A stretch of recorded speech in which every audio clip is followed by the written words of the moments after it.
smoked another to the face, yeah. She wanna stay. Singing to your bitch like I was Drake, yeah. Don't just try to tell me you love me. Can't keep it real if you really don't trust me. Come with a real, hip in the front, so you get my meals. I'm gunning for the money in the bank. Come with a dank, scrolling in the tank, rolling with the gang. You sitting out on the sideline tripping, I go to the hole with the rock like Pippin. Yeah. I'm okay. What up, though? Welcome to Woodward Heavyweights Live Woodward Sports. Chris is not here. Yeah. Therefore, Spinny had to start the stream. Bloody bastard. The fucking bloody bastard, bitch, Chris. Fuck you. Fucking bloody bastard, bitch. Fuck you, buddy. Fuck me. Fuck you, Chris.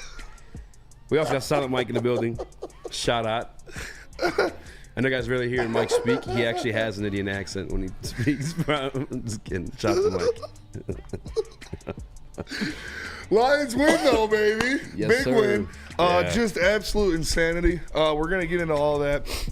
We got a lot to talk about. Oh, fuck yeah. Fuck yeah, yes. buddy. So much to talk about. But before we do that, there's two things that I'd like to get out there. The first one is Happy Veterans Day to all of you who served. Thank you for your service. Thank you for serving the country. My dad served. His dad served. It's not something I take for granted. We wouldn't be able to sit here, talk about the Lions, react to football for a living if it wasn't for the troops and the freedoms that they give us. So thank you, all of you who served, and Happy Veterans Day to you. Absolutely. I mean, I could go and I could probably talk about that for at least 30 minutes because that shit's crazy, especially like guys that like, I don't know, they literally put their lives on the line. Yeah. You know what I'm saying? And like, not, yeah, you choose to sign up, not even because sometimes there's a draft, but like, you don't choose to be over there for as long as they are. You know what I'm saying? Like, I don't know. That's the part of it that just I'm grateful for. Yeah, and like Ronnie Cyrus, shout out Ronnie Cyrus. Shout out Ronnie Cyrus. When he would bring the hometown heroes into the studio, man, some of these people's stories. SC Doug. Yes, SC Doug. Shout out to him. Again, just thank you for your service, and we appreciate you. We're not going to forget that. Yeah, just hearing some of the stories from those guys, like just every day is insane. A war zone. Yeah, like tomorrow's not promised, and you can say that for walking across the street, but over there it's literally combat zone, like crazy shit. SC Doug had some stories. I'm sure Dad had some stories. Like it's Neil breaks it down jokes, when we have the salute to service guys on there, and it's like, yeah, everything's crazy, everything's good, but your job is to stay alive. Your job is to see tomorrow, and that's. You know, not everybody is granted that, so that's why we have Veterans Day and Memorial Day. So thank you to all the veterans out there. And then another thing. Speaking of battles, a different type of battle, but one that is similarly fatal for a lot of people. Darren McCarty, my brother, a huge role model in my life. It's 9 years sobriety for him from opioids and alcohol. So just absolutely hats off to you, D-Mac. Love you, brother.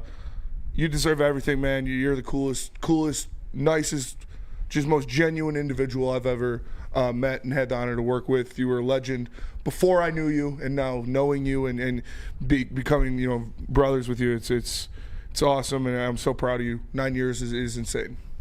Absolutely. I think the coolest thing about Darren McCarty is like, no matter what has been in his life, what he set out to do, whether it be becoming an NHL player, winning the Stanley Cup, starting a band, touring with that band, doing comedy, touring comedy, now wrestling, doing that. Like, one of the strongest things he overcome that's literally taking lives is addiction, and he's beat that. He's a fucking man. His mental fortitude is untested. I mean, it's been tested, and it's passed. Shout out to Darren McCarty, 9 years sober. D-Mac's the GOAT. Absolute GOAT. Speaking of mental fortitude. Speaking of holy shit. Yeah, we got, Chris, can you get that? I got all the pictures and graphics in there. I just didn't have them all in backgrounds. There's the one we were going to talk about. Yeah. I'm sure you guys are all familiar with what I'm talking about, but James Houston played his ass out there. Literally. Played his ass off. You know, absolutely great game from James Houston. He left it all on the line, and he even left a little something on the field. In his pants. In his pants. It was James Houston. He says he sat in some Gatorade. The brown flavor is my favorite. That looks like doo-doo to me, brother. Like that looks like... You ever had the brown Gatorade? Just straight shit in his Gatorade pants. is nasty. And, you know, if you haven't shit your pants in the heat of battle. You just don't want it bad enough. I'm just saying, man. A lot of people making fun of him, but like, brother was willing to defecate himself. He pooped in his pants to decapitate C.J. Stroud. Yes. If he had come to the game and he pooped himself and didn't get a sack, I'd be like, okay, you should have pooped while you're on the bench. But you went in there and you pooped yourself while you're whooping some ass. Brother, that's like, you're a fucking beast. Legend. Honestly, God, I mean, nothing's more scary than a person that's willing to shit themselves in pursuit of fucking decapitating you. It's like when you're the guy, you fight the guy and he gets naked so nobody wants to fight him. Yeah. You're trying to block a guy and he shits his pants. You're not going to want to block her. You're not going to like, the sole thing on that guy's mind is fucking you up. Yes. If he's not taking a moment to think about the shit in his pants, I mean, I'm just saying, the only thing on his mind is win. Is attack the quarterback. That. Yes. Yeah. Absolutely. Legendary moment. And we won the game. If you pooped your pants. And he hit 2 sacks, right? I know one for sure. He hit one for sure. Great play by him, by the way. Great scheme by Aaron Glenn on that. 3 pressures. He bumped him out into coverage. He stopped the quick pass to John Mechie, and then C.J. Stroud was looking for something to do. James Houston rushes in there and gets him down the backfield.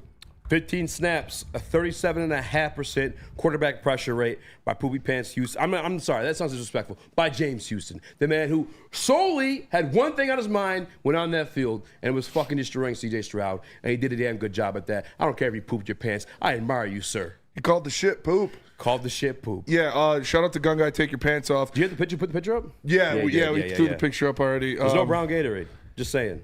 There's not a chocolate Gatorade. Like I would hit that mic. Remember Mike Tyson would hop up on the mic and he would just start saying crazy shit like, I'll fuck you till you love me. Like I'm saying, it's like, yes, that's a scary guy. That is a scary guy. I'm saying? Like that's like, I mean, James Houston hit the mic and he obviously has that same mentality. I would have owned it for James Houston. Absolutely. Yeah, I shit my pants. That's a merch line. We got the win. Yeah.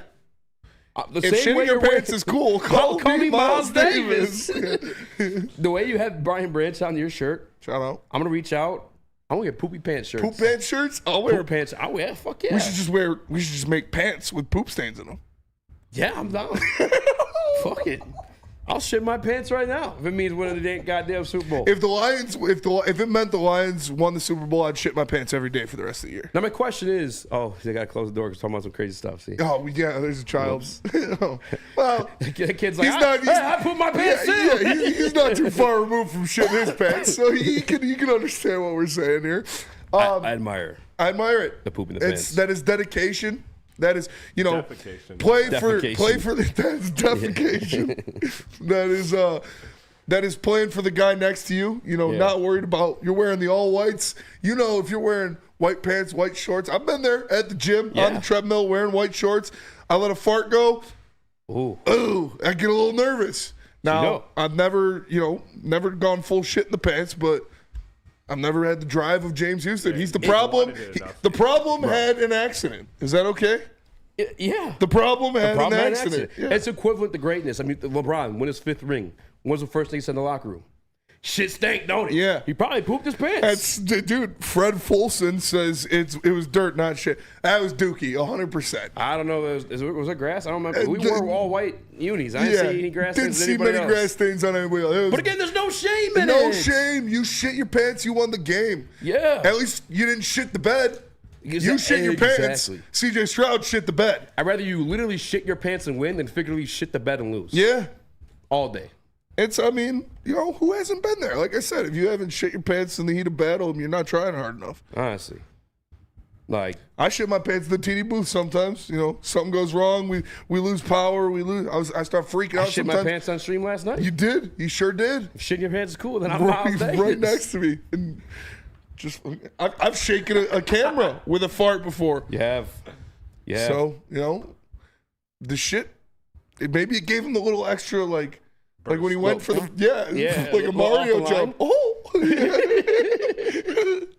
Little off the line. He just had to turn the afterburner on for a second. I truly admire it, honestly. No shame, James Houston, if you poop your pants. Live up to it. Own See, it. Michael Lunchies, normalize pooping your pants. Why not? It's your shit. If you made your bed, lay in it. If you shit your pants, sit in it. I mean, if any of you fathers out there have kids, you love your kid, right? Yeah. They shit their pants. You can use that as a teaching moment. Your kid comes home embarrassed from school because he shit his pants. You say, guess what, son? James Houston shits his pants just like you. One leg at a time. Matt K, 754. I pooped my pants in hide and seek when I was younger. There you go. My spot was too good. Winner's mentality. That's exactly what it is. That is exactly what we're looking for. If you gotta shit your pants to get what you want, you're a goddamn winner if you do so. Dude, that is fuck. That is. I'm just saying, man. That's comment of the night. Matt K, 754. That is winner's mentality. Spot was so good, he sacrificed his drawers to win the game. Matt K, 754. Hit me up on Twitter. I'm getting you a shirt. Yeah, you get a shirt for You're that a one. fucking winner, dude. Just don't shit on the shirt. Everyone in the chat, give us your poop stories. Poop stories. I told you this story before. I've told this story on air before. Yeah. But my brothers paid me $50 to put on my cousin's dog's shot collar and run out into the field at full speed. And there was like settings for it. Like it was like, like fat dog, deer, bear were like the 3 settings. They didn't put it on bear because they didn't want to kill me, but they put it on deer. Why would they be putting it for a bear? And I just sprinting into the field. Shit my pants a little bit. It happens to the best of us, man. I got $50. I was probably like, worth it, man. Probably like 12 years old. Instead of being a sorry sack of shit, sorry, I sacked your quarterback, then shit. Shit happens. I mean, that's all I gotta say on that one. Yeah, like Forrest Gump said it best. Shit happens. Shit happens. No shame in that one. No. Detroit Lions victory. One hell of a game, Spinney. I'm not gonna lie. I thought I didn't even drink that much, but I felt like I was like fucked up. It was a euphoric moment. It was wild. I think it's one of my top 10, top 5 favorite games. Yeah. Yeah. Shout out to Juices and KG. Oh man. Because me and Eazy were on the mic. They were getting clapped. We were down 16. So we hopped off the mic. Justin and KG hops on and they brought the win. Yeah, we left them there. I don't know if Stick was mad about it or not, but like, I'm not gonna touch that. No. There was another 2 interceptions after there that. There was. Yeah. But they got the ball right back, and then they scored a touchdown, and I was like, all right. Man, I cannot wait. We're going to talk about Aaron Glenn. We're going to talk about Carlton Davis. We're going to talk about Lee McNeil, Jared Goff even as well. Some of this offensive line, too, because it wasn't all on Dan Skipper. Panay got a few times as well. We'll stick on all that stuff. We got Dennis Green in here, says, in the Woodward Sports chat, I don't find that amusing. Apparently, Dennis Green shit don't stink. This guy over here. That's what you did there. Yeah, you never won anything, Dennis Green. Participation trophy mode. He's never won anything. The winners do that. Matt K. Matt K. That hit was me up. I'm getting you a shirt. Yeah, that was really You're funny. getting some merch some way somehow. That was Matt really K. hit me funny. up on X. Yeah, Dennis Green's his insecurities are showing because one time he had an opportunity to win something, but instead he chose to go to the bathroom. Yeah, you're probably you right. pushed out instead of shitting your pants like a man. Instead of shitting his pants, you went and used the bathroom like a child. I'm just saying, and I'm not even trying to be music. Like it is funny because it's like he pooped his pants. He pooped his pants. But there is something to be admired when like your sole focus was on winning. You just didn't give a fuck and you shit yourself. Mark Schlereth said he used to piss his pants all the time during the game. Piss and shit his pants during the game all the time. I know it's a division rival, but like Malik Willis had a bad play and they asked him post game like what happened. He's like he threw up on the football. He threw up on the football. Yeah. I think before I was like, why didn't you throw it? He's like, Stu over there threw up on it. I don't know why I picked the name Stu. It was right before the snap. You see him.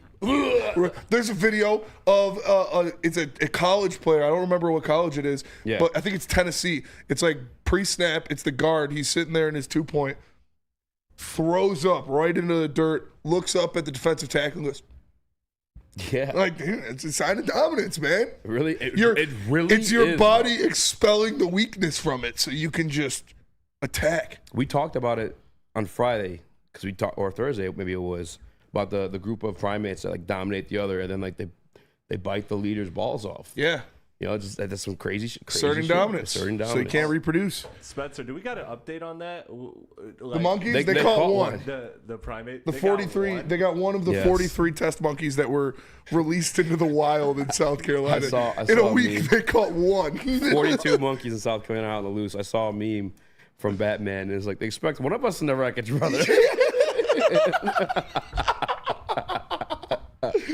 All right, let me tell you guys about Mark White. If you are in South Carolina and there are 41 primates on the loose, you don't know what the hell to Super primates. do. Move to Detroit. and root for a winning team, the Detroit Lions, and call my guy Mark White, 248-290-8242. Visit him at markwhitesales.com. Save yourself up to $5,000 on the closing cost of your new home simply by visiting markwhitesales.com. Can't get enough Lions coverage? Make sure you catch all Woodward sports shows every game day. Wake up with Woodward and Maine, giving you the latest insight into the Lions locker room and press conferences. Then join the Lions pregame show, highlighting key matchups, injuries, and what to watch for during the game. Follow all the ups and downs of the live game action with our Woodward Watch Party live on YouTube and woodwardsports.com. After the game, check out the instant fan and host reactions with the Lions postgame show. Every game, it's wall-to-wall, kneecap-biting, high-fiving, chest-pumping Lions coverage. Hell yeah! Only at Detroit's #1 sports network, Woodward Sports. Woodward Sports, let's go. Walk into any Lady Jane's Haircuts for Men today. Open 7 days a week. Sit back, relax, and enjoy precision haircut, scalp massage, hot leather neck shave, and hot towel treatment from one of our talented stylists. Step up your game this season and take advantage of our $20 haircut special. Scan the QR code and get your coupon today. Lady Jane's Haircuts for Men, the ultimate haircut experience. Open 7 days a week. Walk-ins always welcome. Lady Jane's Haircuts for Men. It's wicked awesome. We don't like to brag that we are the toughest sports network in Detroit, but we do have a guy named Darren McCarty on our side. Woodward Sports.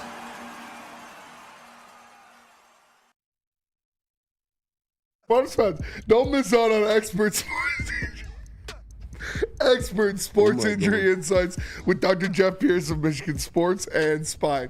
Join Dr. Pierce every Tuesday during Big D Energy and Thursdays. During Ermanni and Edwards, we offers top-notch injury advice. Trust the guy that D-Mac trusts. Dr. Jeff Pierce is here to keep doing the game and performing at your best. For more information, visit MichiganSportsAndSpine.com or call 248-426-9944. Oh my God, man. Man, that is the definition of resiliency. You guys just kept banging away, right? We did whatever we had to do, and we just bought our time. Defense, that was outstanding, man. That was outstanding. That was outstanding. And we knew it was just a matter of time. Offense, we get our points, man. Bates, that was freaking ginormous. All right. Look, and I just say this again. This is what great teams do. This is what great teams do. Even when you're having an off day, you find a way, man. You freaking find a way and you will it to happen. That's what you did today. That's what you did. I got 3 game balls. All right? I'm going to start here. All right? This guy is from here. All right? This guy's from here. No points in the second half. 2 takeaways. He is the defensive coordinator.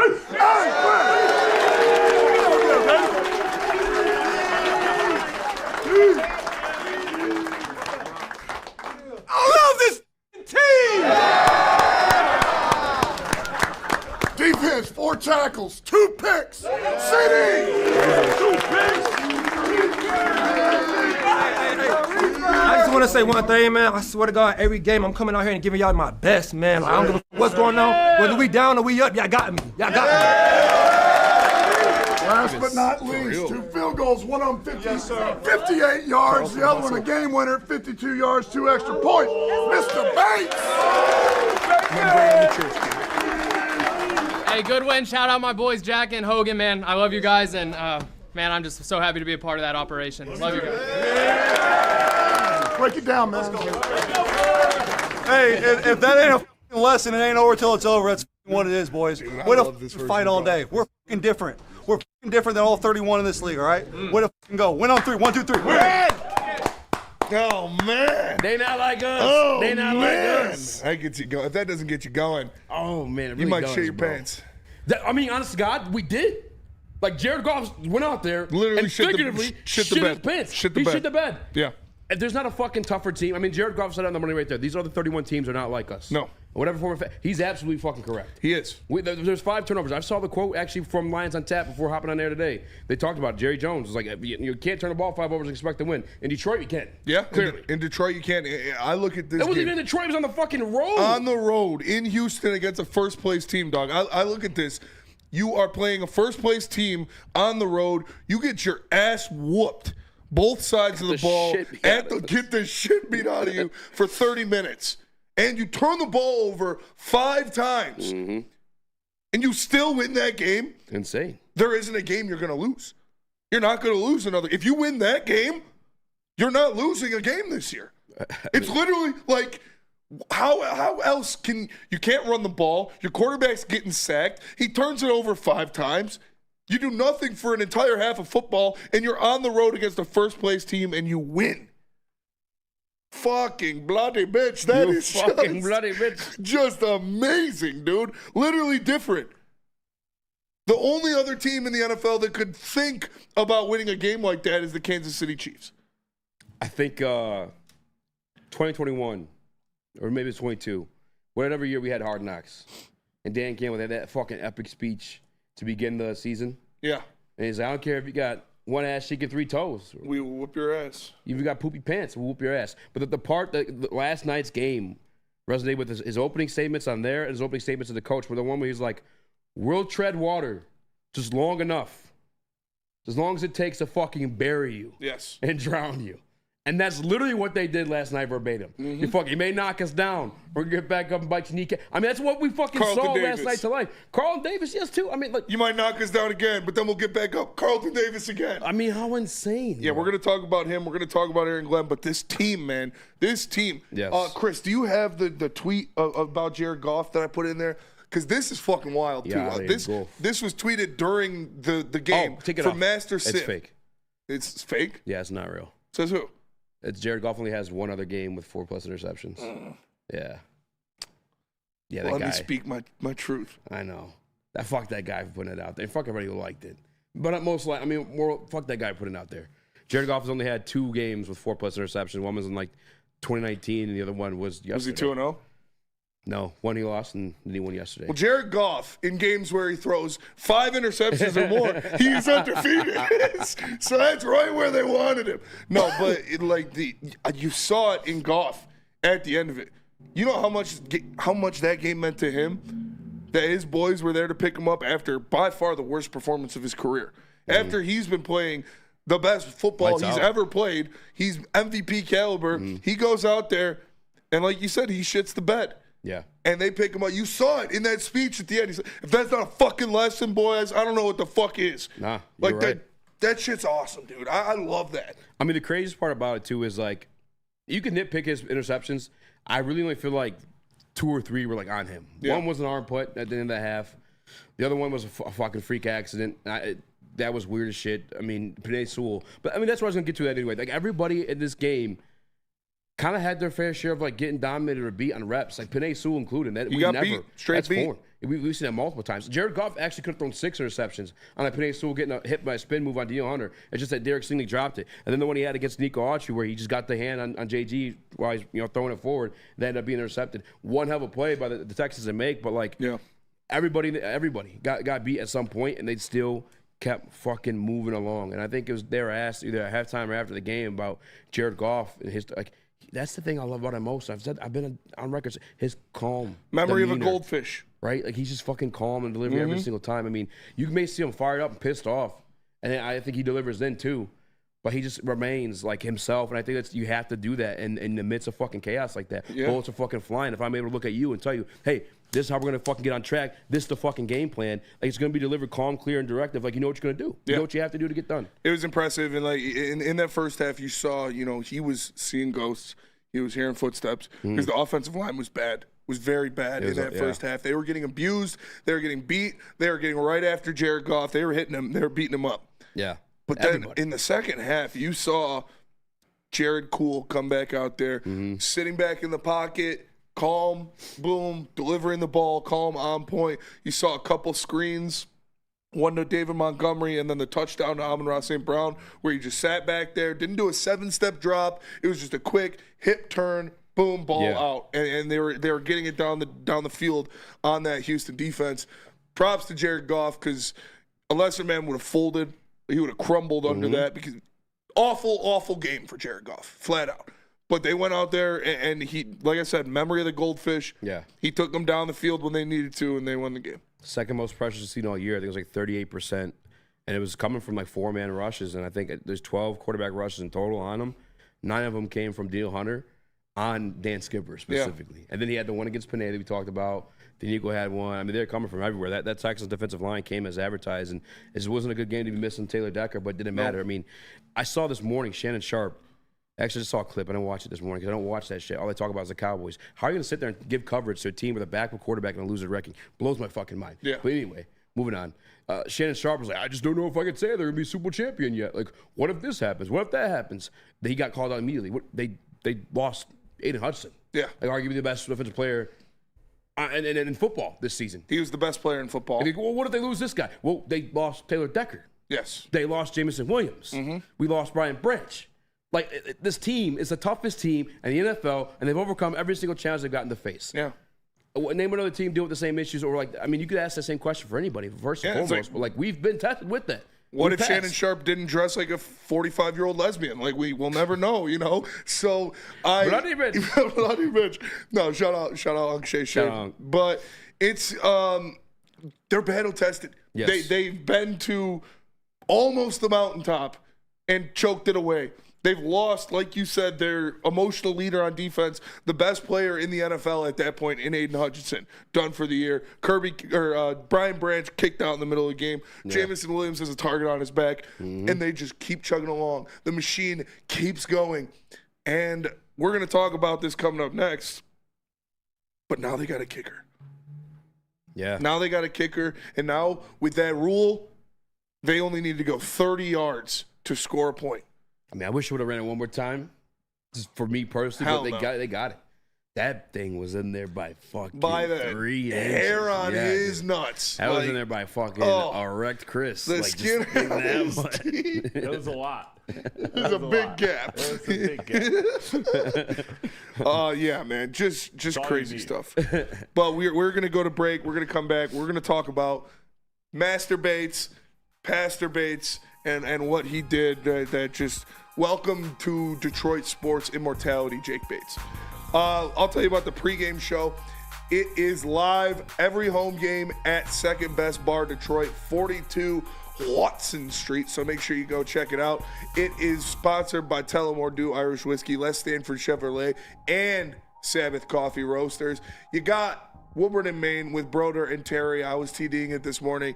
It didn't even suck waking up at 6 in the morning today. You know why? Because the Detroit Lions won. So check out Woodward and Maine, and then check out the pregame show with Unky Neal and Unky Sean. It's a great time. And like I said, every home game, they're live at Second Best downtown. So go check it out. Love Woodward Sports? Love wearing clothes? Then you should be wearing Woodward Sports clothes. Check out our full line of merch at woodwardsports.com. Just click on shop. We have all your favorite designs, like Dan Campbell kneecaps, Woodward golf, and of course, our own logoed out merchandise. Men, women, infants, kids, all love Woodward Sports. Impress your friends. Impress your boss. Impress your dog. Buy Woodward Sports merch today.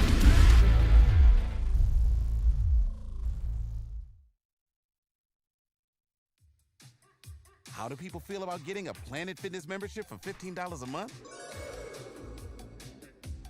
How do they like working out in the clean and spacious? And how about free fitness training in the judgment-free zone that leaves them feeling energized all day long?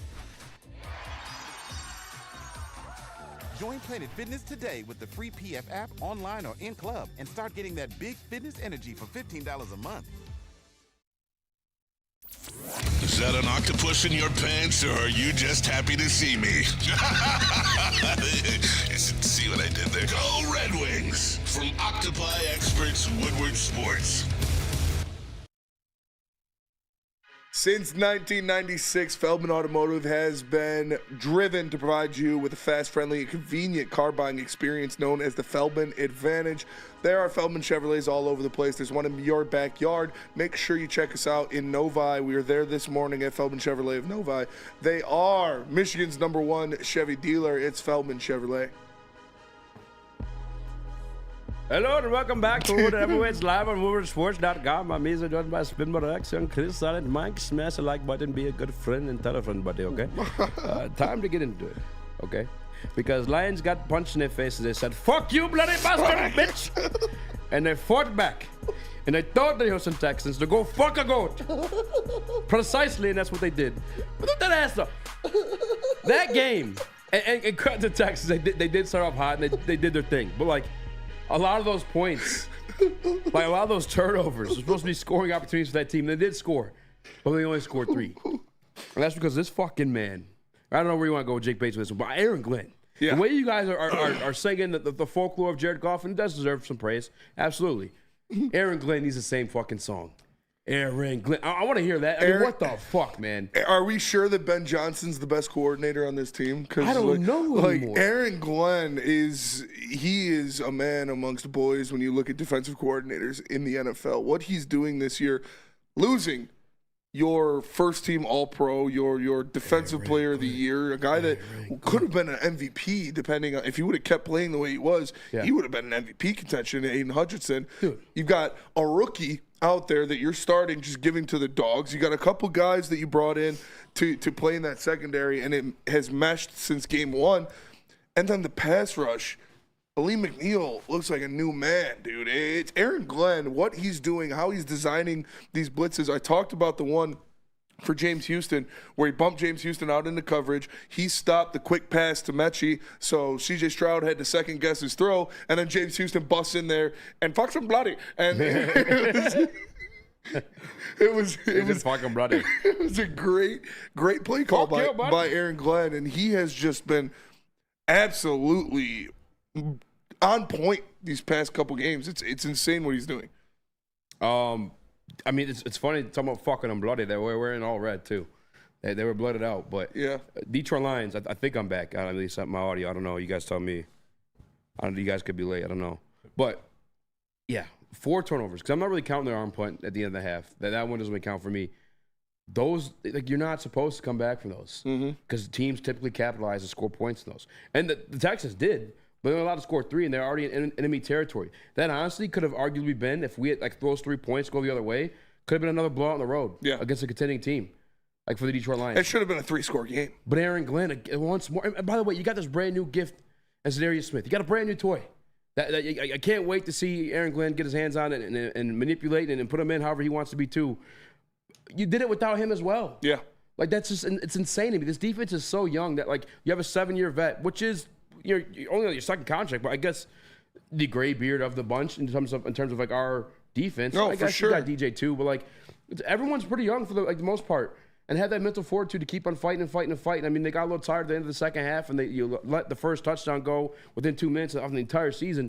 But Aaron, oh man, holy shit, man! Yeah, it's the first touchdown let up in the last 2 minutes of a half this season. Completely for shut the out in the Lions. second half too. Yeah. Not a single point scored. Not a single point. They kept them off the board. They were putting pressure. One kick, whatever, but still. Putting pressure on C.J. Stroud, which they couldn't do at the beginning of the game. C.J. Stroud was able to do whatever he wanted in that first half. And you got guys like Pat O'Connor. You got guys like AQM that are stepping up and making big plays. Both of them, I believe AQM had a sack. I think Pat O'Connor might have had a sack too. I know they both had tackles for loss. O'Connor surprised me a lot last night, but you look at what he plays, interior defensive line, that's the weakness of their team. I mean, I expected a lot more out of Aleem. Aleem still got himself one too. Ended up injuring his jaw or something like that. But like, yeah, Detroit Lions made history last year. Only the second team since like 1933 to come back after 15 plus, down 50 plus, and 5 interceptions. This is the first time the Detroit Lions in their entirety have won a game after trailing by 10 or more at halftime.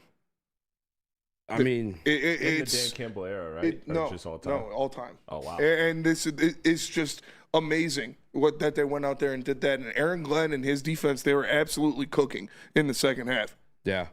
I mean, I don't even have words for what Aaron Glenn did, though. It's insane. Yeah. It is literally insane. Because not like their offense has been not what it used to be with Nico Collins, but like you saw, they're getting work against us. Yeah. How about this? Even though they had been getting shut out recently, Joe Mixon had like 100-yard game, like 400-yard games. Joe Mixon has been doing very well this season. He's coming off like 410-yard games. He was averaging like 3.6 yards after contact on the season. Yeah. Last night only averaged 1.6. Yeah, they had him out there crashing out, throwing tablets, throwing his helmet and shit like that. CJ Stroud to go in there and calm him down. That's the other part of it I like to see, the return of the run defense that kind of just evaporated for like those 3 game span there. I don't know what happened, but obviously AG got it like underway, and it's not like they're just running the ball one way up the middle or whatever it was. Like, no, they're trying to fan it out and go horizontal. We catch it there. Stretch they them tried out some trick shit that we well. did. I think it's Pat O'Connor. Or no, yeah, so Muhammad and Pat will kind of end up grabbing Tank Dell, throwing him down in the backfield. Like, I don't know, man. Aaron Glenn's got these guys. They know what they're supposed to key on. They know their run fits. Like, it's a thing of beauty, and I don't know. I didn't expect it to look like this without Aiden Hudson. It was really good, and I think Josh Pascal being back was a big part of that outside run not working as well, because he is fantastic when it comes to stopping the run at that defensive end position. He stretched out a lot of those runs. We saw Carlton Davis do it a couple times where he set the tone, set the edge, didn't let Joe Mixon get past him, and the rest of the team closed on him. Trevor Nowatzki had a couple plays where he did that as well.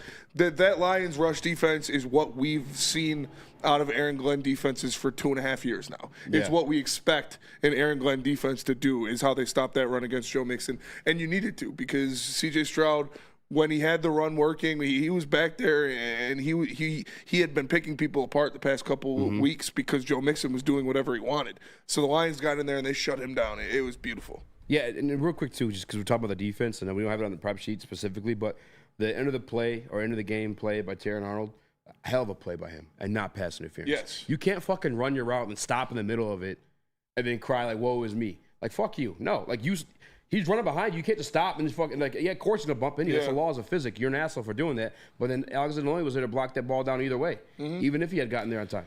And another great, great moment for Aaron Glenn, showing his coaching ability when Terrion comes off. He was a little banged up after that play. Yeah. It's probably a stinger or something. Nothing too crazy, because he did come back in the game. But Aaron Glenn put his arm around the kid's head, talking to his rookie, and gave him a little pat on the back on his way to the bench. Just a great play there by Terrion, and a great coaching moment from Aaron Glenn. By the way, I think it was Josh Pascal got that fourth sack. It was Houston, Pascal. I'm trying to watch it right now. Houston, Pascal, Pat O'Connor, and McNeil. Yeah. The 4 sacks of the night. And 2 of them came on first downs. So putting them in passing situations where you can just tee off on them. Aaron Glenn deserves a song on his name. I mean, he's the fucking man.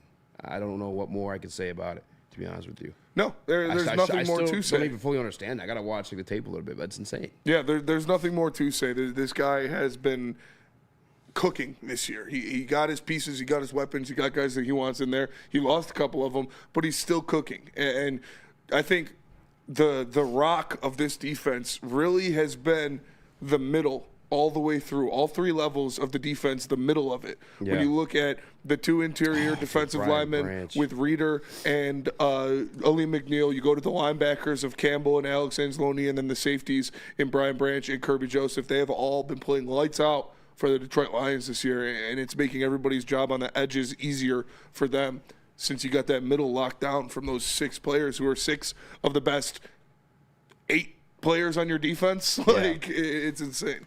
Yeah, and I'm glad I don't have his name on the sheet, because I would talk Brian Branch, dude. I mean, even when those situations, it was so weird to have that subconscious confidence in this team, despite it being in that. I never had that. The only time I found myself flustered last night truly was the one interception JJ had in that deep ball. I don't know if it was a Raymond it was a JMO. Yeah. And that's the only time I found myself flustered. Other than that, for some reason, bro, I knew. You know what I'm saying? And not that I knew they were going to come back and win, but I just knew we were going to come back and make it a fight. At least give ourselves the opportunity to win, you know? And Brian Branch is a big part of that, by the way, too. I spoke that one out loud, when it was happening in the first half. I'm like, yo, I don't care if they get these balls in these situations. We've turned the ball over in the end zone many, many times between Kirby Joseph and Brian Branch. But Brian Branch is even more than just fucking, turning the ball over. He'll get those pass deflections, too. He'll stop those scoring opportunities. And he did so last night multiple times. Yeah. I love Brian Branch. Brian Branch is one of the best players in the NFL. He makes plays when you think plays can't be made. He gets in there and he breaks the ball up. He gets those paws out there. He swats the ball down. A lot of PBUs.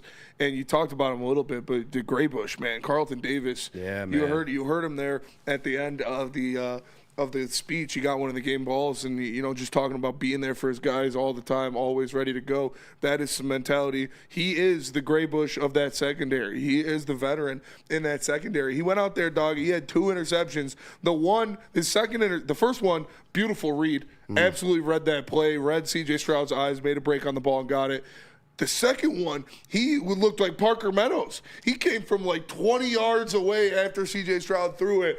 Boom, in the end zone. Man. Just shout out to Carlton Davis. C. Murda, CD3, making it happen, dude. Nipsey Davis. Now has, Detroit Lions now have 3 defenders with 8 pass deflections and 2 interceptions apiece. Kirby Joseph, Brian Branch, and Carlton Davis. Chris, I know you want to say something when we come back. I want to expound on Carlton Davis and grab that clip, too, that you were talking about. All right. Go ahead. So you going to say okay. I thought you were, like, teasing it for break. My bad. I thought you were No, you're teasing good. it for break. No, I just want to give the credit because so much of what we've heard and what we've even talked about just throughout this show was just the don't quit mentality. But you got to also, you know, it wasn't just effort that won this game. Like, it was the actual execution that and the plays and the schemes that Aaron Glenn was cooking up. And I think you have to highlight also the fact that, you know, they scored 23 points, but you know what?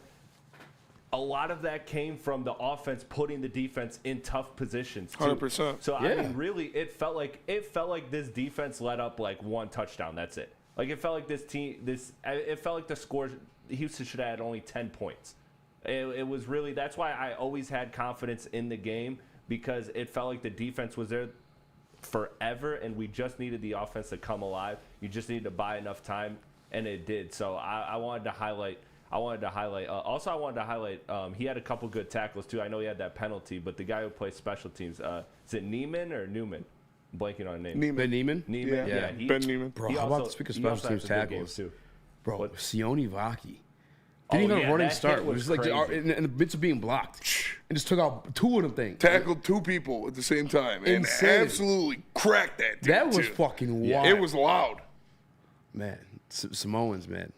They got some fucking thunder just ready at any moment. Yeah. That was fucking crazy. Those Island boys, man. Island boy. Let's go to break. We come back. Talk about CD Deuce, maybe a little bit of Jake Bates, whoever it may be. You guys let us know in the Woodward Sports Chat. We want to hear first. What are you going to say, Chris? I was just calling him CD Hustle. Yeah, you called him CD Deuce. Oh, because somebody said we went from CD Deuce to CD3. C Murder. CD Hustle. Yeah, that's his Twitter name, right? That's his Twitter name, yeah. I call him Nipsey Davis. Nipsey Davis. He does. Talks like him. He's got Nipsey vernacular for sure. Yeah. Where's he from? I don't know. That's a good question. They said Aaron Glenn's from Houston. Aaron Glenn's from Houston, and yeah, that's another thing too, man. I mean, he fucking grew power from his home roots there. That was an insane game. I mean, Carlton Davis from Virginia. He's from Virginia. Chesapeake, Virginia. Tell us about second best. I will. Second best is the first best choice you need to make. It's the best bar in Detroit. And I'm not even joking, like, no sponsor. If you asked me this off the record and they were never our sponsor, I would tell you the same thing. They have the best chicken sandwich in Detroit. It is so good. Go down to check Second Best. Check it out. 42 Watson Street. Perfect spot to stop in on your way to the game, on your way to LCA, Ford Field, wherever you're going. Second Best, go check it out. They got the Tullamore Dew. They got all of the New Holland products. They got anything you need. Big projector screens for games and stuff like that. Second Best is a great spot. Check it out. Let's get some. The countdown to kickoff is here. Your Detroit Lions are ready for another season of grit. Woodward Sports is your #1 destination for all breaking news and Lions coverage. We are Detroit's #1 sports network. We are Woodward Sports. Feldman Chevrolet, Michigan's #1 Chevy dealer, is kicking off the game with the best prices on all cars, trucks, and SUVs, like this 2024 Silverado for just $296 a month, or this 2025 Equinox for as low as $371 a month. Our locations in Novi, Highland, New Hudson, Livonia, and Lansing means we have the perfect Chevy right in your backyard. Get the home team advantage every day at Feldman Chevrolet, Michigan's #1 Chevy dealer. Congratulations to the real coach of the year, Motor City Dan Campbell. Just put your head down and go to work. It's about to be fun, man. It's about to be fun. Woodward Sports. We don't like to brag that we are the toughest sports network in Detroit, but we do have a guy named Darren McCarty on our side. Woodward Sports.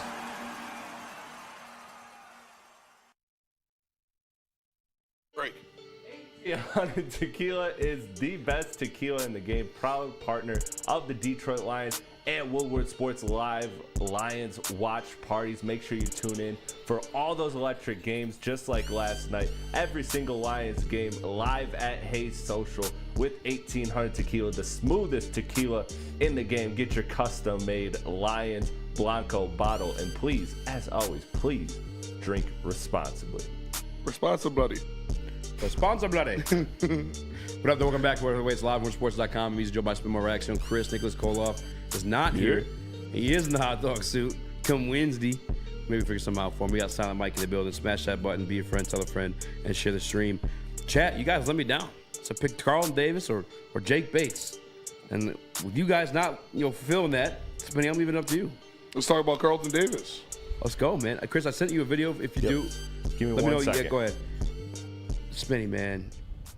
One of the knocks on this guy. We had multiple people, by the way. And for some random reason, threw dirt on his name. We're kind of like plugged in with the Tampa Bay. We do have a lot of Tampa Bay connects. We really do. Yeah. And so, like, once the trade was made, which we already speculated, if you guys watch Woodward Heavyweights, because we asked these questions, they're like, I don't know. Once the trade was made, we asked about this guy, and they're kind of shitting on him. They were a little bit. Oh, he was better in his younger years. He'll never get interceptions for you. He'll never be available due to injury. And I'm like, damn, you guys are kind of like shitting on this guy. I don't like what I'm hearing. He's been nothing but fucking spectacular. He has been amazing. He has been so good. It's so important to have him here to kind of tutor and bring Terrion Arnold under his wing a little bit, because that's a man coverage guy too. Especially the play style too. Especially, yeah. You got two long man coverage corners, and this is a guy that's won a Super Bowl doing that. This is a guy that's he's been cornerback one in the NFL on a Super Bowl winning defense. So they were throwing a little shade. It felt like a little salt. It did. Like, it felt like a little. We were even like it was weird. Damn, what? I said he was going to be Super Bowl one. Some people in the chat, or Super Bowl one, cornerback one. Some people in the chat clown me for it, but the guy has been absolutely lights out. It's extremely impressive what he's brought to this defense. He's exactly what Aaron Glenn wanted at that cornerback spot. Long, rangy, man coverage guy, going to stick to the receiver, going to make the play, physical, great tackler out on the edge. How many times have we seen him set the edge on a run play or on a screen pass and just blow somebody up back there? Carlton Davis, C. Murda, has been one of the most important acquisitions in the offseason. And it's awesome what he's been doing for this young group of defensive backs. Yeah, I'm looking at it right now. A 64 quarterback rating for C.J. Stroud, 19 of 33, completions over expected, a minus 2.5%. Spinny, I got to give it to you. You've been saying it last week. We got the best secondary in the league. Carlton Davis may have, put a stamp on that one. Yeah, I'm telling you, we have the best secondary in the NFL. You got the best cornerback, or you've got the best safety duo, and it's not even close. And then you look at the way that, Carlton Davis and Terrion Arnold play in man coverage and their numbers in man coverage, and it's extremely impressive to have a rookie who's already a top 10 man coverage corner in the NFL, and then you look at what Carlton Davis does there. Like I said, we haven't had a guy like him since Darius Slay, where you look at him and you're like, all right, Justin Jefferson, that's yours. And I'm not worried about it. I'm like, okay. Or you give him Mike Evans, follow him around, see Murda, and he does, and you feel good about it. I haven't had the faith behind a cornerback like I have in Carlton Davis since Darius Slay was lying. To put things in perspective, too, because we actually, and credit to you again, we had the argument on Friday. You're like, he doesn't throw a pick. I'm like, dude, he doesn't throw picks. Even his rookie year, he only had 5 interceptions on the entire season. Yep. He threw 2 of them yesterday, 19 of 33, 232 yards, 1 touchdown, 2 picks, 57% completion. His secondary really is showing out. And an amazing job by Fox to play the Dan Campbell video, the post or halftime interview with Dan Campbell. Yeah. They played it, and he was like, we need to go out there and we need to make some interceptions, take the ball. As soon as he said it, Carlton Davis got the interception. Yeah. Literally as soon as he said it. Dan Campbell speaks into existence. Yeah, he's just growing the legend of Dan Campbell. But Carlton Davis, he's been close this year to a couple interceptions. Mm-hmm. He had some fall out of his hands or diving attempts that he just missed. Like I said, the first one just films that was a film room interception. The first one he had was a straight film room interception. He knew the play, he knew the route, he knew the timing, and he jumped it perfectly, and he got the interception. The second one was just him being an athlete, just going across the formation, 20 yards, 30 yards, jumping up, making the interception in the end zone. Just a great play by him on that one. Yeah, I'm watching him right now, man. He comes out of nowhere. The second one, if you watch it, he comes screaming from the left sideline, dude. He comes out of nowhere. I thought it was Branch. Yeah. Because that's the way they've been doing him. It's outside of what he's been able to bring on the field. Here's a little clip from what he had to say in his post-game interview, which he dropped 2 F-bombs, by the way. I appreciate him for that. Yeah, real one. let's wait to say post-game interview about what this team did yesterday. You said you learned something about yourself in games like this. I mean, 5 turnovers by the offense. Yeah. You cut them out in the second half, over the 23 points. Yeah. What did you learn about that defense today? Shit, grit. That's it. I don't got nothing else to say. Grit. You look up the meaning of that word, and it'll tell you everything else. Like, just grit, bro. Like, that's all we made of. Just grit. And that's what it is. That's what Dan Campbell has built these guys up to be. That's what they have emphasized more is the anti-fragile, the grit, make football violent again, that kind of stuff. And you're seeing it now. And these guys are just completely and totally hypnotized and bought into anything Dan Campbell says. They follow him like blind soldiers on the battlefield. They do anything he says. He has them all bought in on a single goal, and grit is a huge part of that. And you could tell how much they respect him, how much they love being coached by him. It all starts at the top with Sheila Ford Hamp, then down to Brad Holmes. But this man, Dan Campbell, Jared Goff said he's the best leader that he's ever been around in his entire life. He could be the best leader in the NFL ever.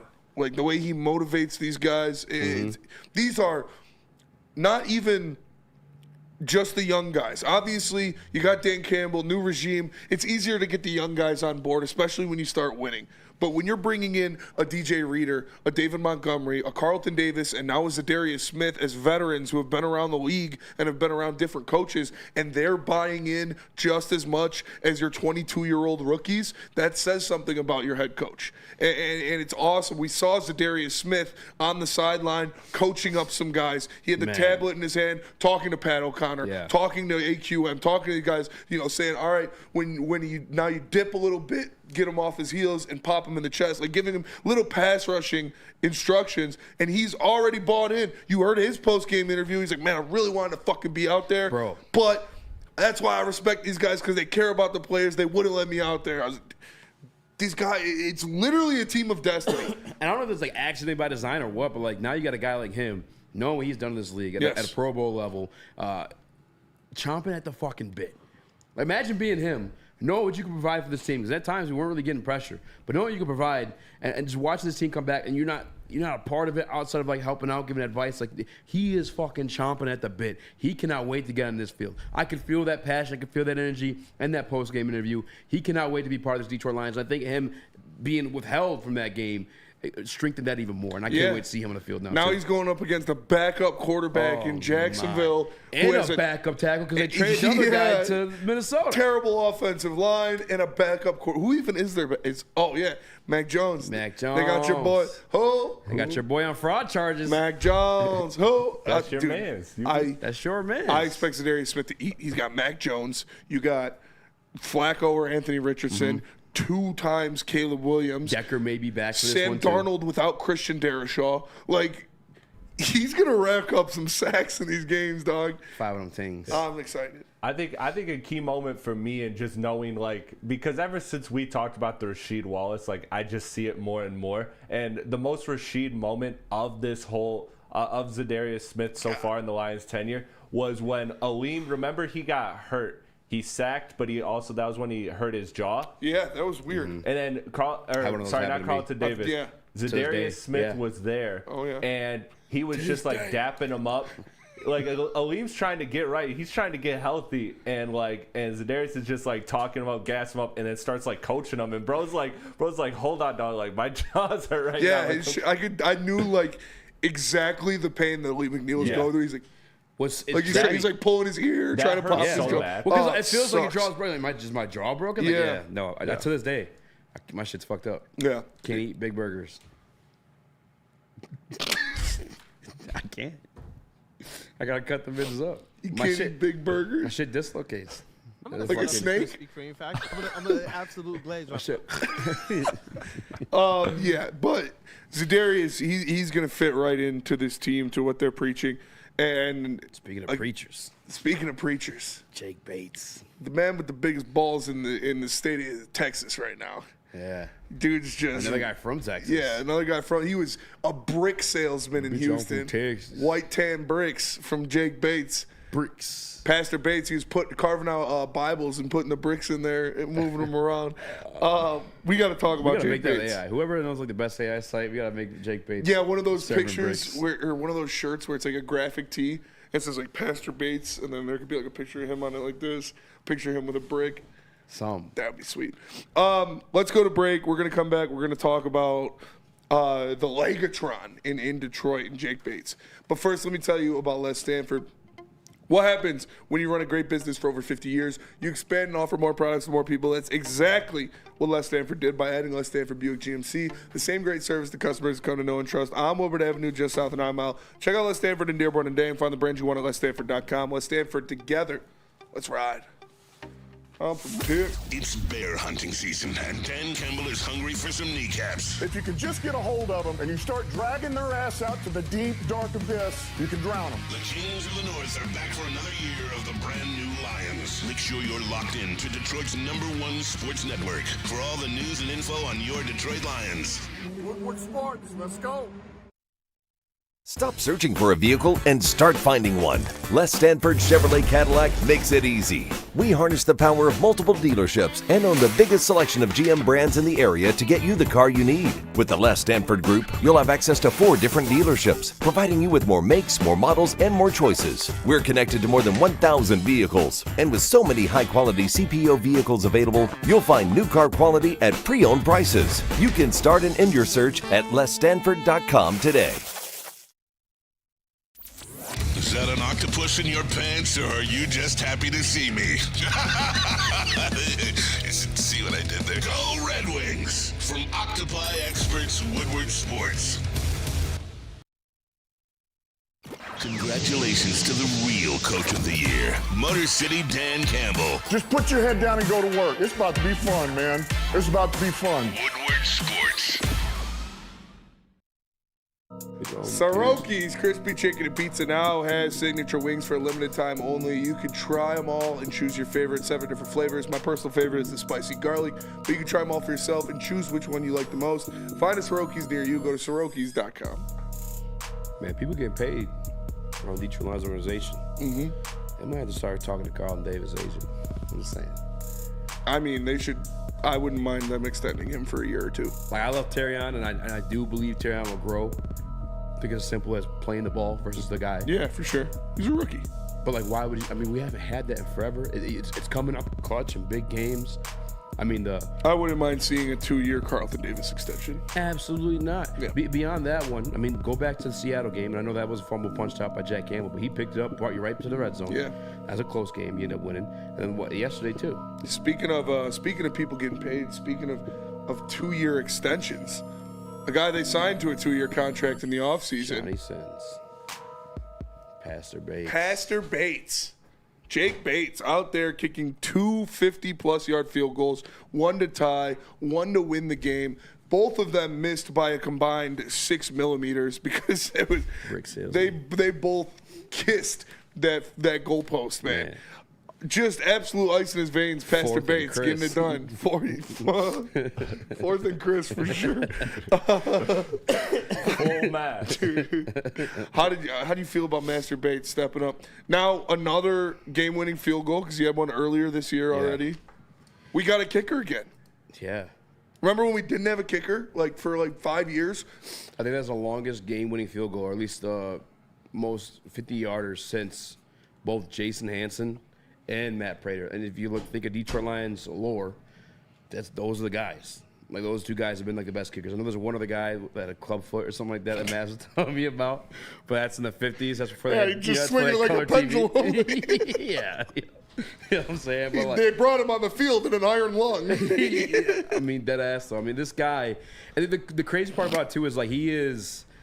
I've definitely faltered, and I've strayed away from what it was, but how I got here, bro, was a powerful belief in God and God's ability to bless me and give me opportune moments and big opportunities, and I've just been thankful and grateful for him. Yeah, that's Jake Bates' way to hear. I mean, truly, and you guys know the story, but the brick salesman story to the Michigan Panthers to this situation, bro. This team preaches itself off of competition, off that grit.